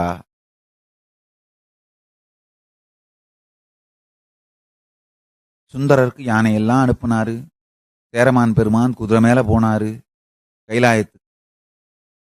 ஔவையார விநாயகரே தூக்கி கைலாசத்துல சேர்த்தாருன்னு படிக்கிறோம். ஞானத்துக்கு நேர்மையா, பரமசிவன் ஞானத்துக்கு நேர்மையா இருந்து வாழ்ந்து சொல்லிட்டு செத்து போயிட்டோம்னா, சுந்தரருக்கு அனுப்பின மாதிரி ஆணை அனுப்பலினாலும் ஒரு பூனையாவது கைலாயத்திலிருந்து அனுப்பி கூட்டு போயிருவாரு கைலாயத்துக்கு. நல்லா புரிஞ்சுக்கோங்க. எப்படியும் ஞான சம்பந்தருக்கு ஞானப்பாலை கொடுத்துட்டு அம்மா அந்த கப்பை மூலையில கவுத்தி வச்சிருந்திருப்பா. கப்புல இருந்து தரையில சொட்டின ஒரு துளி பாலையோ இல்ல அந்த கப்போட ஸ்மெல்லையோ நக்கின பூனை ஒண்ணு கைலாயத்தில் இருந்துதான் தீரும். அதனால சுந்தரருக்கு அனுப்பின மாதிரி ஆணை அனுப்பலினாலும் ஒரு பூனையை அனுப்பியாவது நம்மளை கைலாயத்துக்கு கூட்டு போயிருவாரு. நேர்மையோட வாழ்ந்து செத்து போயிட்டோம்.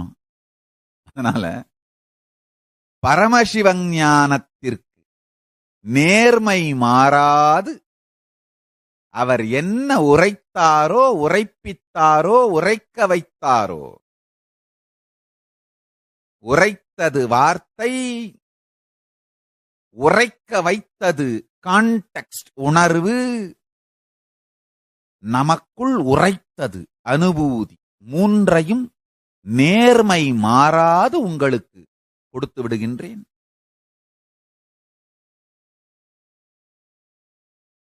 பரமசிவனுக்கு நேர்மையோட வாழ்ந்து செத்து போயிட்டோம்னா, நான் சொன்ன மாதிரி ஆணை இல்லைன்னா ஒரு பூனையாவது அனுப்பி கைலாயத்துக்கு கூட்டு போயிடுவார். அவ்வளவுதான், வேற ஒண்ணும் வேண்டாம். ஆழ்ந்து கேளுங்கள்.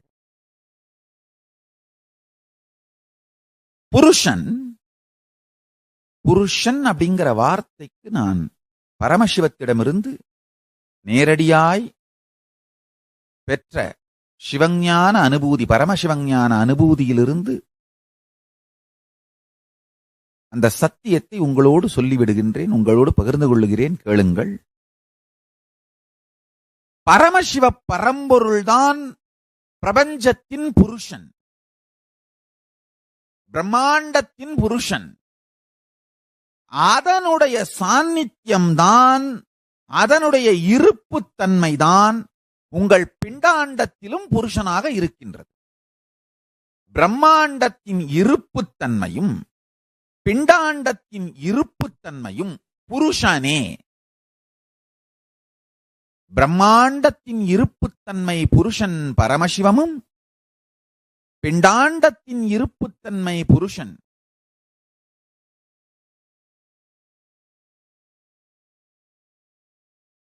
இந்த இரண்டுமே பரமசிவ பரம்பொருளின் இருப்பு. நல்லா புரிஞ்சுக்கணும். பரமசிவ பரம்பொருளின் இருப்பு. பரமசிவ பரம்பொருள்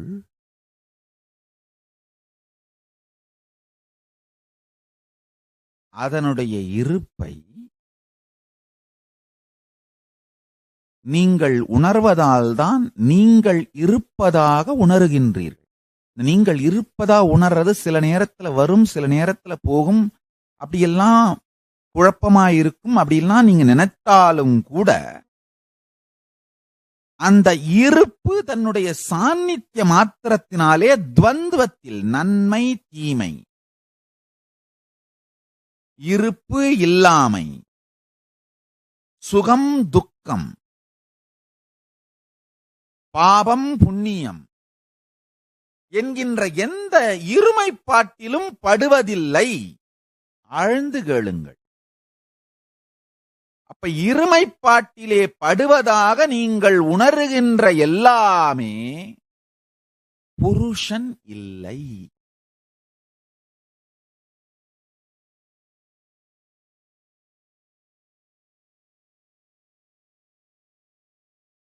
திரும்ப சொல்றேன். நல்லது கெட்டது, சுகம் துக்கம், வலி இனிமை, இது போன்ற துவந்துவம் இருமை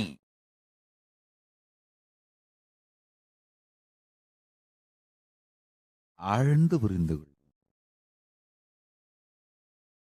நினைப்பும் மறப்பும், நன்மையும் தீமையும், சுகமும் துக்கமும், வலியும் இன்பமும்,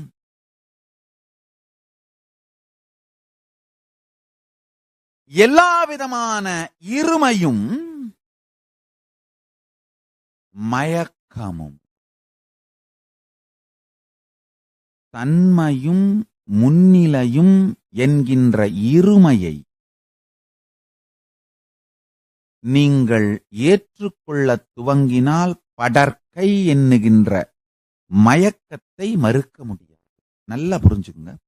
இருமை எப்போதும் மயக்கத்திற்கே சேர்க்கும், தெளிவுக்கு ஆகாது. ஏனென்றால் இருமை தன் இருப்பு இருமை அல்ல. நல்லா புரிஞ்சுக்குங்க. இருமைனா சுகம் துக்கம்,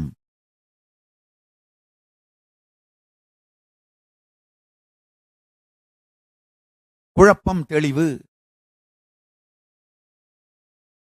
இன்பம் துன்பம் அப்படின்னு நினைக்காதீங்க, கிடையாது. இருமை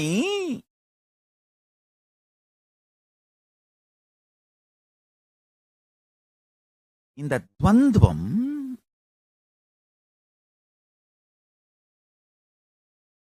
ஒன்றுக்கு இன்னொன்று மாற்று கிடையாது. இந்த இரண்டுமே சத்தியத்துக்கு மறுமை, சத்தியத்துக்கு மாற்று. இத புரிஞ்சுக்கோங்க.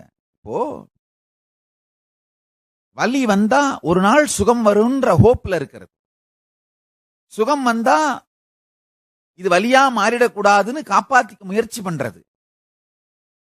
இந்த இரண்டையும் இருமையை ஏற்றுக்கொண்டீர்கள் ஆனாலே மாயையை மயக்கத்தை ஏற்றுக்கொண்டீர்கள். இருமையில் படாது இருப்பவன் புருஷன் என்கின்ற உண்மையை தெரிந்து கொண்டீர்களானால், நல்லா புரிஞ்சுக்குங்க,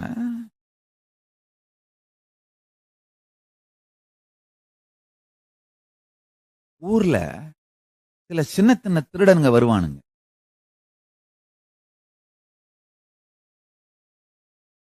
வீட்டுல இருந்து ஒரு நகை திருடிட்டு போயிடுவானுங்க.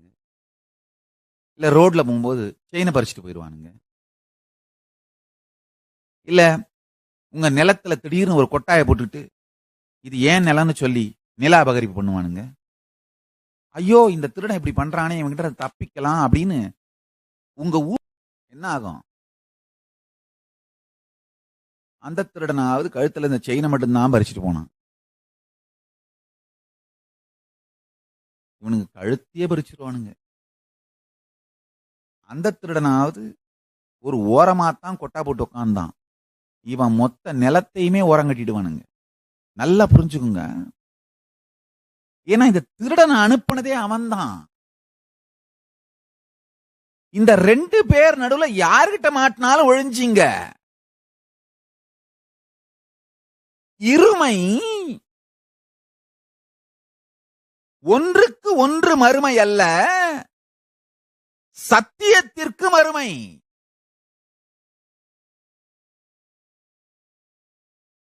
இந்த இரண்டிலுமே புருஷன்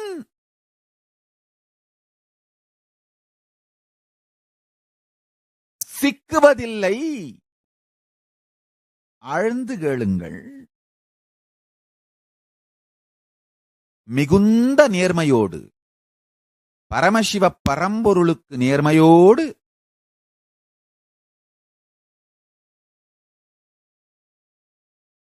மகாகால பைரவன் சாட்சியாக அன்னை சரஸ்வதியின் பேரருளால் உங்கள் எல்லோருக்கும் தெளிவாக புரிகின்ற விதத்திலே இறையனார் இயற்றி வைத்த தமிழில் நேர்மையோடு சொல்லுகின்றேன், உள்வாங்கிக் கொள்ளுங்கள். துவந்துவம், இருமை, உங்களுடைய இருப்பான புருஷனை பாதிப்பதில்லை. இருப்பான புருஷன் துவந்தத்திலே எக்காலத்திலும் ஈடுபடுவதில்லை. ஈடுபடுவதும் இல்லை, ஈடுபடுவதும் இல்லை. ஈடுபடுவது அப்படின்னா சிக்கி இடிபடுறது. ஈடுபடுவது அப்படின்னா தானாகவே விரும்பி வாலண்டியரா இறங்கி அதை ருசிக்கவும் ரசிக்கவும் புசிக்கவும் முயற்சிப்பது. ஈடுபடுதலும் புருஷனுக்கு இருமையோடு இல்லை. இதை ஏன் நீங்க நேர்மையோட புரிஞ்சுக்கணும்னா, உங்கள் வாழ்விலே வருகின்ற எந்த துக்கத்திற்கும் உங்களை அழிக்கும் அழுக்காக்கும் சக்தி இல்லை. இந்த துக்கங்களிலே எது படுகின்றதோ, எது துக்கத்தில் ஈடுபடுகிறதோ அது நீங்கள் இல்லை. இதை உள்வாங்கி இதை கரும்பை கடித்து உண்பது போலே உயிரால் இந்த உண்மையை கடித்து உண்டீர்களானால், கரும்பை கடிச்சு சாப்பிடணுங்க. சும்மா அந்த மெஷின்ல விட்டு புழிஞ்சி சாராக்கி குடிச்சிடுறது இல்ல.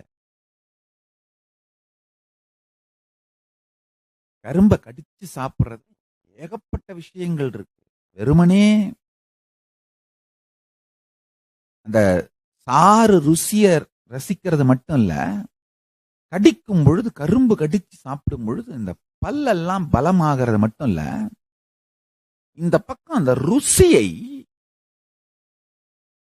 ரசிக்கிற அந்த மூளையினுடைய நரம்புகள் வின்னு தெரிச்சு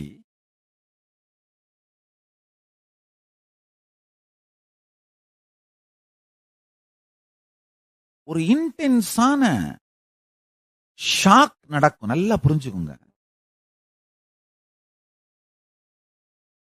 இந்த ஹார்மோனல் பிரச்சனை இருக்கிற பெண்களுக்கு ரொம்ப மன அழுத்தம் இருக்கிற ஆண்களுக்குலாம் இந்த பிரெயின்ல திடீர்னு எலக்ட்ரிக் ஷாக் மாதிரி வரும். அது பாத்தீங்கன்னா நம்முடைய நரம்பு மண்டலங்கள் பலவீனமாகிறதுனால நடக்கிறது. கரும்பை கடித்து உண்ணுதல் நரம்பு மண்டலத்தையே பலமாக்குகின்ற ஒரு நுட்பம். அதனால கரும்பை கடித்து உண்ணுங்கள், கடித்து உண்டு ருசியுங்கள், தப்பில்லை. என்னடா சுத்தாத்வைதத்தை பத்தி சொல்லிட்டு இருக்கும்போது திடீர்னு கரும்பை கடிச்சு சாப்பிட சொல்றாரே சாமி. உடல் நலத்துக்கு தேவையான உண்மைகளையும் சேர்த்தே சொல்லுகிறேன்.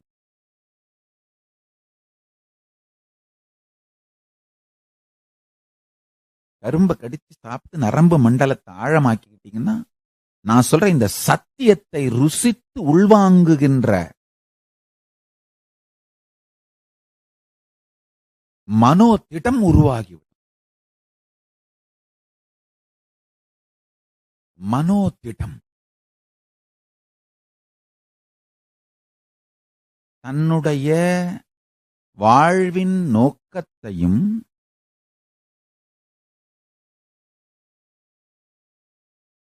நோக்கத்தை போக்காக மாற்றிக்கொள்வதற்கான கடும் மன உழைப்பு, உடல் உழைப்பு, உயிர் உழைப்பை செய்யுகின்ற தன்மையும்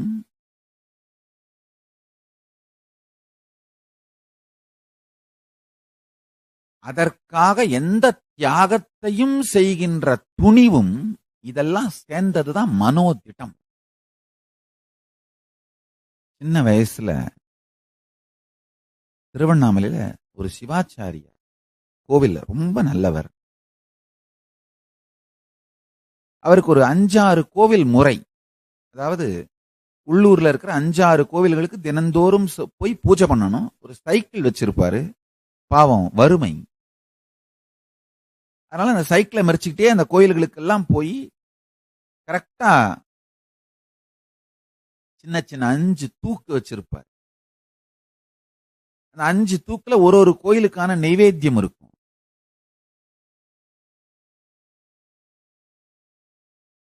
அந்தந்த கோவில்ல பூஜை பண்ணி நைவேத்தியத்தை வச்சுட்டு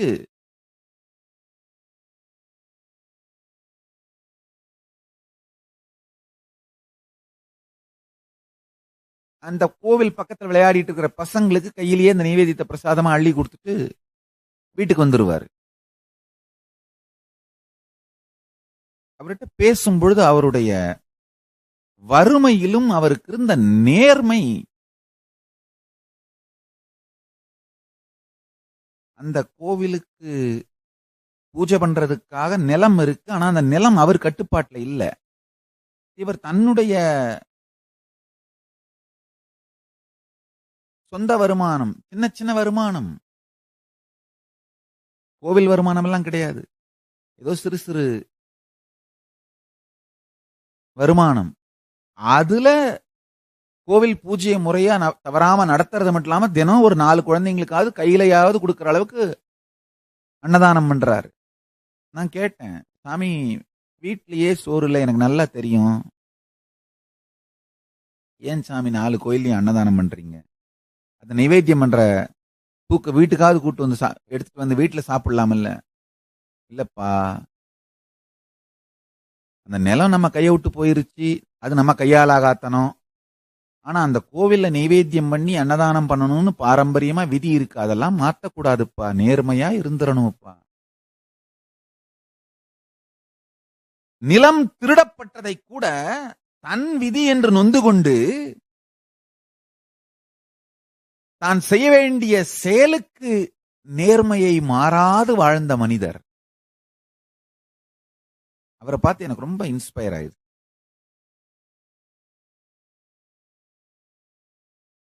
தினம் அவர் கூடயே போய் சைக்கிள் பின்னாடியே உட்காந்துட்டு போய்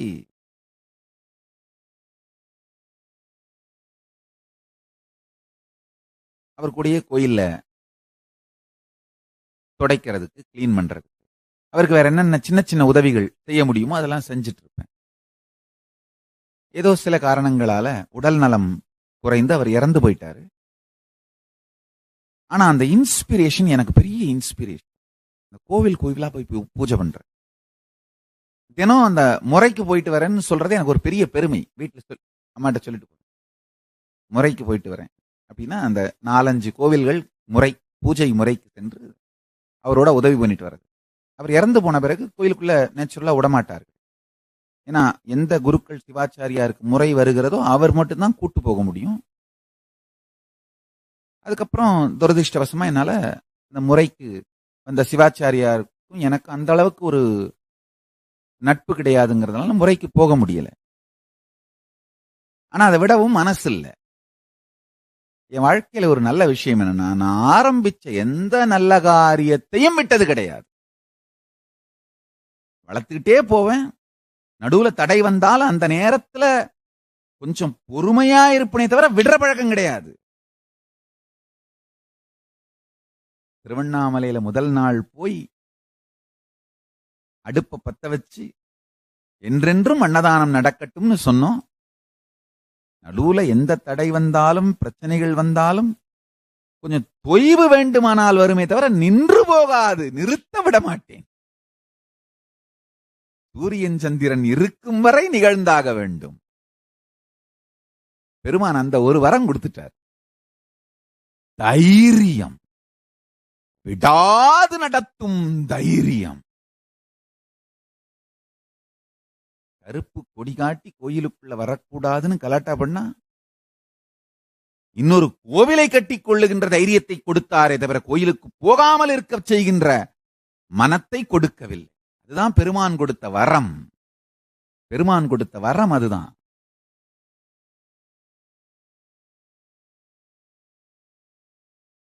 ரெண்டாவது தரம் திருவண்ணாமலை கோயிலுக்கு கருப்பு கொடி காட்ட ஒரு கும்பல் வந்துருக்கு. அதே மாமா தான். போன சத்தங்கத்துல சொன்ன கதையில சொன்ன அதே மாமா தான். மாமா மாற மாட்டார், லீடர் அவரே தான், அதே மாமா தான். 2வது தரமும் இதே மாதிரி அவருக்கு தெரியாம கோயிலுக்குள்ளேயே இருக்கேன். அன்னைக்கு கோயிலுக்குள்ளேயே உட்கார்ந்துருந்தேன், ரொம்ப நேரம் ஆச்சு.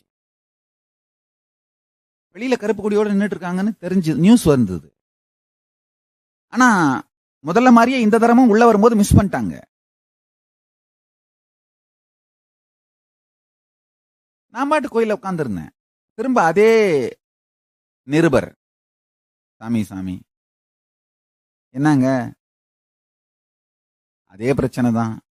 என்ன பிரச்சனைங்க? கருப்பு கொடியோட வெளியே நின்றுட்டு இருக்காங்க.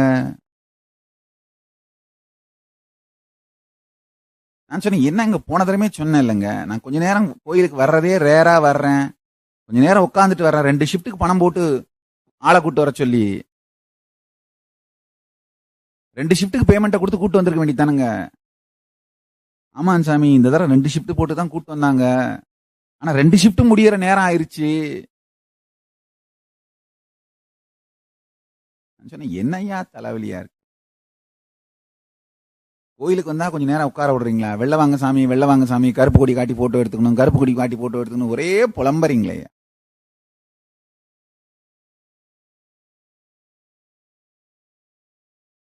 அவர் உடனே மாமா பேசணும்னு சொல்றாரு. சரி போனை போட்டு கொடுங்க. போனை போட்டு, மாமா என்ன மாமா போன தடவை சொன்னேன்ல மாமா, கூட்டு வரும்போதே 2 ஷிஃப்ட்டுக்கு பணத்தை கொடுத்து கூட்டு வந்திருக்க வேண்டியதானே மாமா, நான் கோயிலுக்கு வர்றதே எப்போ வர்றேன், அண்ணாமலையார் நினைச்சு கொஞ்ச நேரம் உட்கார்ந்துருக்கிற நேரத்துக்குள்ள வெள்ள வா போட்டோ எடுக்கணும், வெள்ள வா கருப்பு கொடி காட்டி போட்டோ எடுக்கணும், வெள்ள வா கருப்பு கொடி காட்டி போட்டோ எடுக்கணும்னா என்ன மாமா அது? இல்ல தம்பி, இந்த தரம் உள்ளூர் பசங்களா தான் தம்பி கூட்டு வந்தேன், 2 ஷிஃப்ட்டுக்கு தான் தம்பி பணம் கொடுத்து கூட்டு வந்தேன்.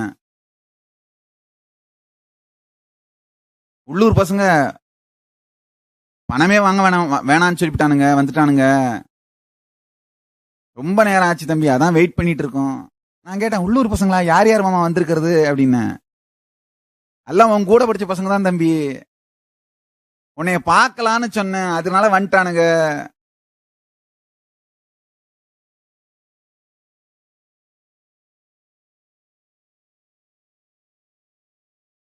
நான் சொன்னேன், என்னைய பார்க்கறதுல என்ன மாமா இருக்கு, அதான் டிவி எல்லாம் தினம் காட்டுறாங்கல்ல, பார்க்க வேண்டியதானே. இல்ல இல்ல தம்பி,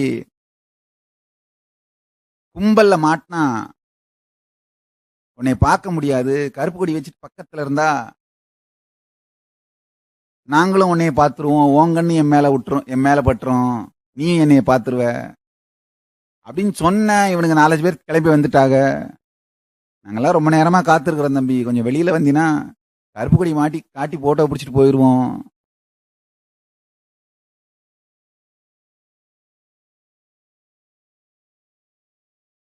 நான் சொன்னேன், மாமா மாமா நீ கூட்டு வந்திருக்கிறது கருப்பொடி காட்டுறதுக்கு, அவங்களுக்கு என்னைய பார்க்கணும் என்ன மாமா இன்ட்ரெஸ்ட்? இல்ல தம்பி, நம்ம ஊரு தம்பி, நான் அந்த பசங்களுக்கெல்லாம் சொன்னேன், ஏய் பாருடா நம்ம ஊரு தம்பி உன் கூட தான் படிச்சுது பாரு, உலகமெல்லாம் போய் எவ்வளவு பெரிய ஆள் ஆயிருக்கு, நீங்களும் தான் இருக்கீங்களே இன்னும் ரோட்ல திரிஞ்சுக்கிட்டு இதே கருப்பு கொடி காட்டுறது வந்துட்டு இருக்கீங்களேடா. நான் சொன்னேன், மாமா உனக்கே சிரிப்பா இல்லையா? அவனுக்கு அந்த கதியில இருக்கிறதுக்கும் நான் இந்த கதியில இருக்கிறதுக்கும் காரணம் ஒன்னே ஒண்ணுதான் மாமா, அவிக உன்னோட சேர்ந்து கருப்பு கொடி பிடிக்கிறானுங்க, நான் பெருமானோட சேர்ந்து காவி கொடி பிடிச்சேன், அவ்வளவுதான் மாமா. காவி கொடியை பிடிச்சா வாழ்க்கையில உருப்பிடலாம், கருப்பு கொடியை பிடிச்சா காலத்துக்கு நாசமா போவோன்ற பாடத்தை நீயே சொல்லிவிட்டியே மாமா.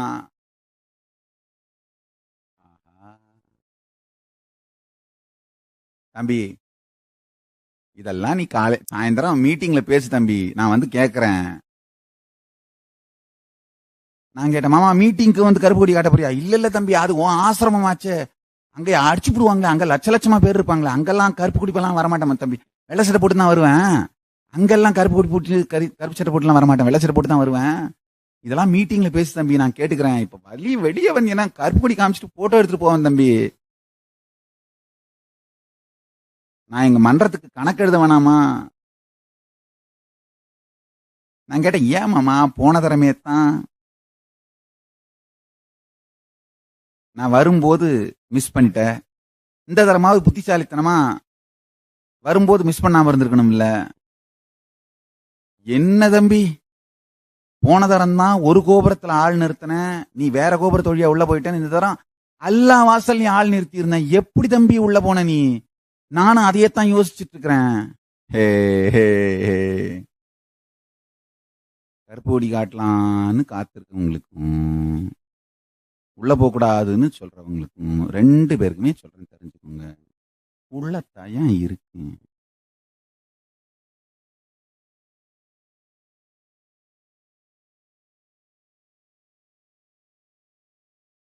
இந்த மாமா கேட்ட, சாமி நான் 4 கோபுரத்துலயும் ஆள் போட்டிருந்தேன், எப்படியாவது உன்னைய பிடிச்சு போடலான்னு, நீ எப்படி சாமி உள்ள போன? நான் கேட்டேன், ஐயா என்னைய பார்க்கணும்னா கருவறைக்கு தானே வந்திருக்கணும், கோபுரத்திலேயே நின்றுட்டு இருந்தா எப்படி பார்க்க முடியும்? நான் அங்கத்தானே உட்காந்துருக்கேன், கருவறையாண்ட தான் தரிசனம் முடிச்சுட்டு உட்காந்துட்டு இருந்தேன். அதை சொல்லையா, வேற ஒண்ணும் இல்லை.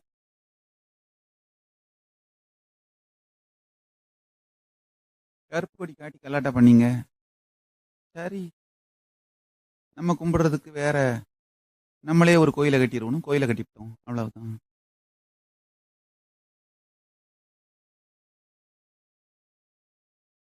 உள்ள வரக்கூடாதுன்னு சொன்னீங்க, சரி வெளியில போயிட்டோம்.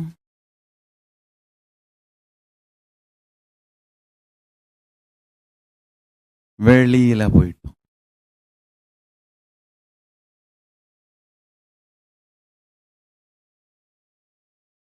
இழப்பு நமக்கு அல்ல அப்பனே. இந்த சத்தியத்தை ஆழ்ந்து கேளுங்க. வந்த வேலை சொந்த வேலை, இந்த வேலை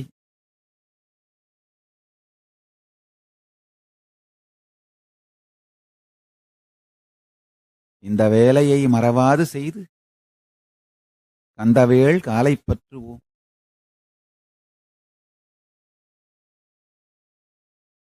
ஆனை இல்லாவிட்டால் ஒரு ஞான பூனையையாவது அனுப்பி கைலாயம் கரம் பற்றி கொண்டு சென்று விடுவான் பரம்பொருள்.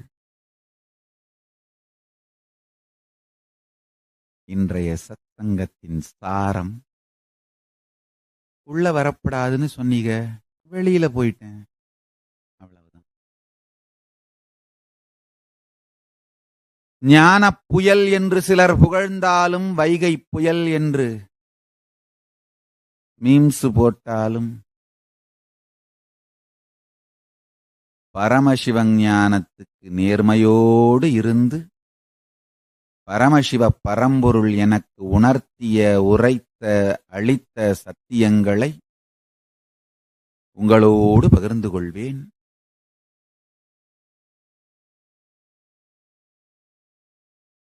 வந்த வேலை சொந்த வேலை, எந்த வேலையோ அந்த வேலையை கந்த வேளை போலே தவறாது செய்து விடுவேன். ஆழ்ந்து கேளுங்கள்.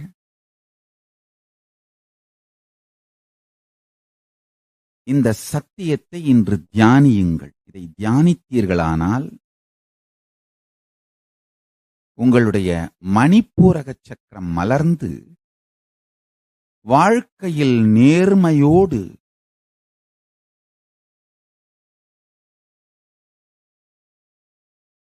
பல்வேறு விதமான மணிப்பூரக சக்கரம் சார்ந்த பரமசிவ சக்திகளை வெளிப்படுத்தி வாழ முடியும்.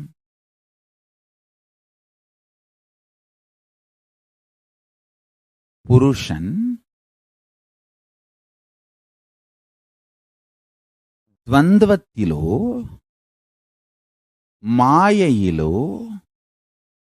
படுவதும் இல்லை,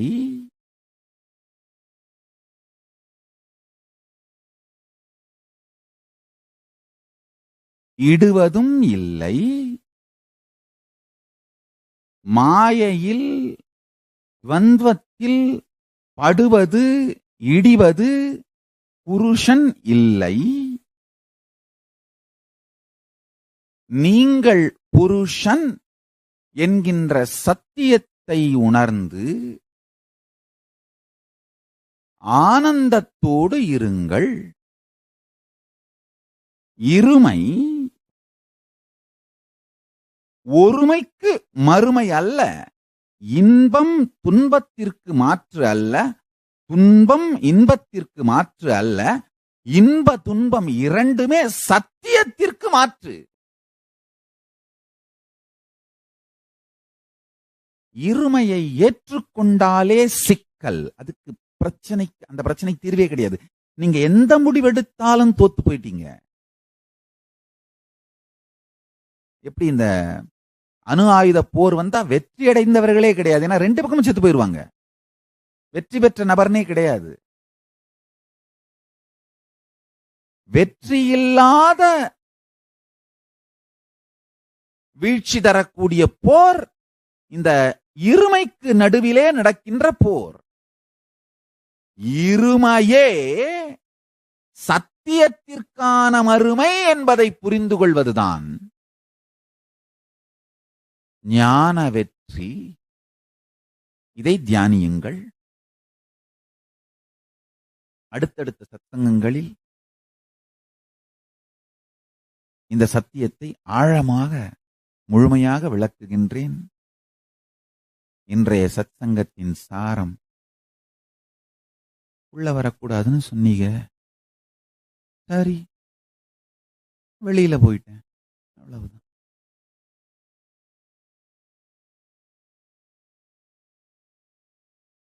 நாம் எல்லோரும் நித்யானந்தத்தில் நிறைந்து நித்யானந்தத்தில் மலர்ந்து நித்யானந்தமாகிட ஆசீர்வதித்து முடிக்கின்றேன்.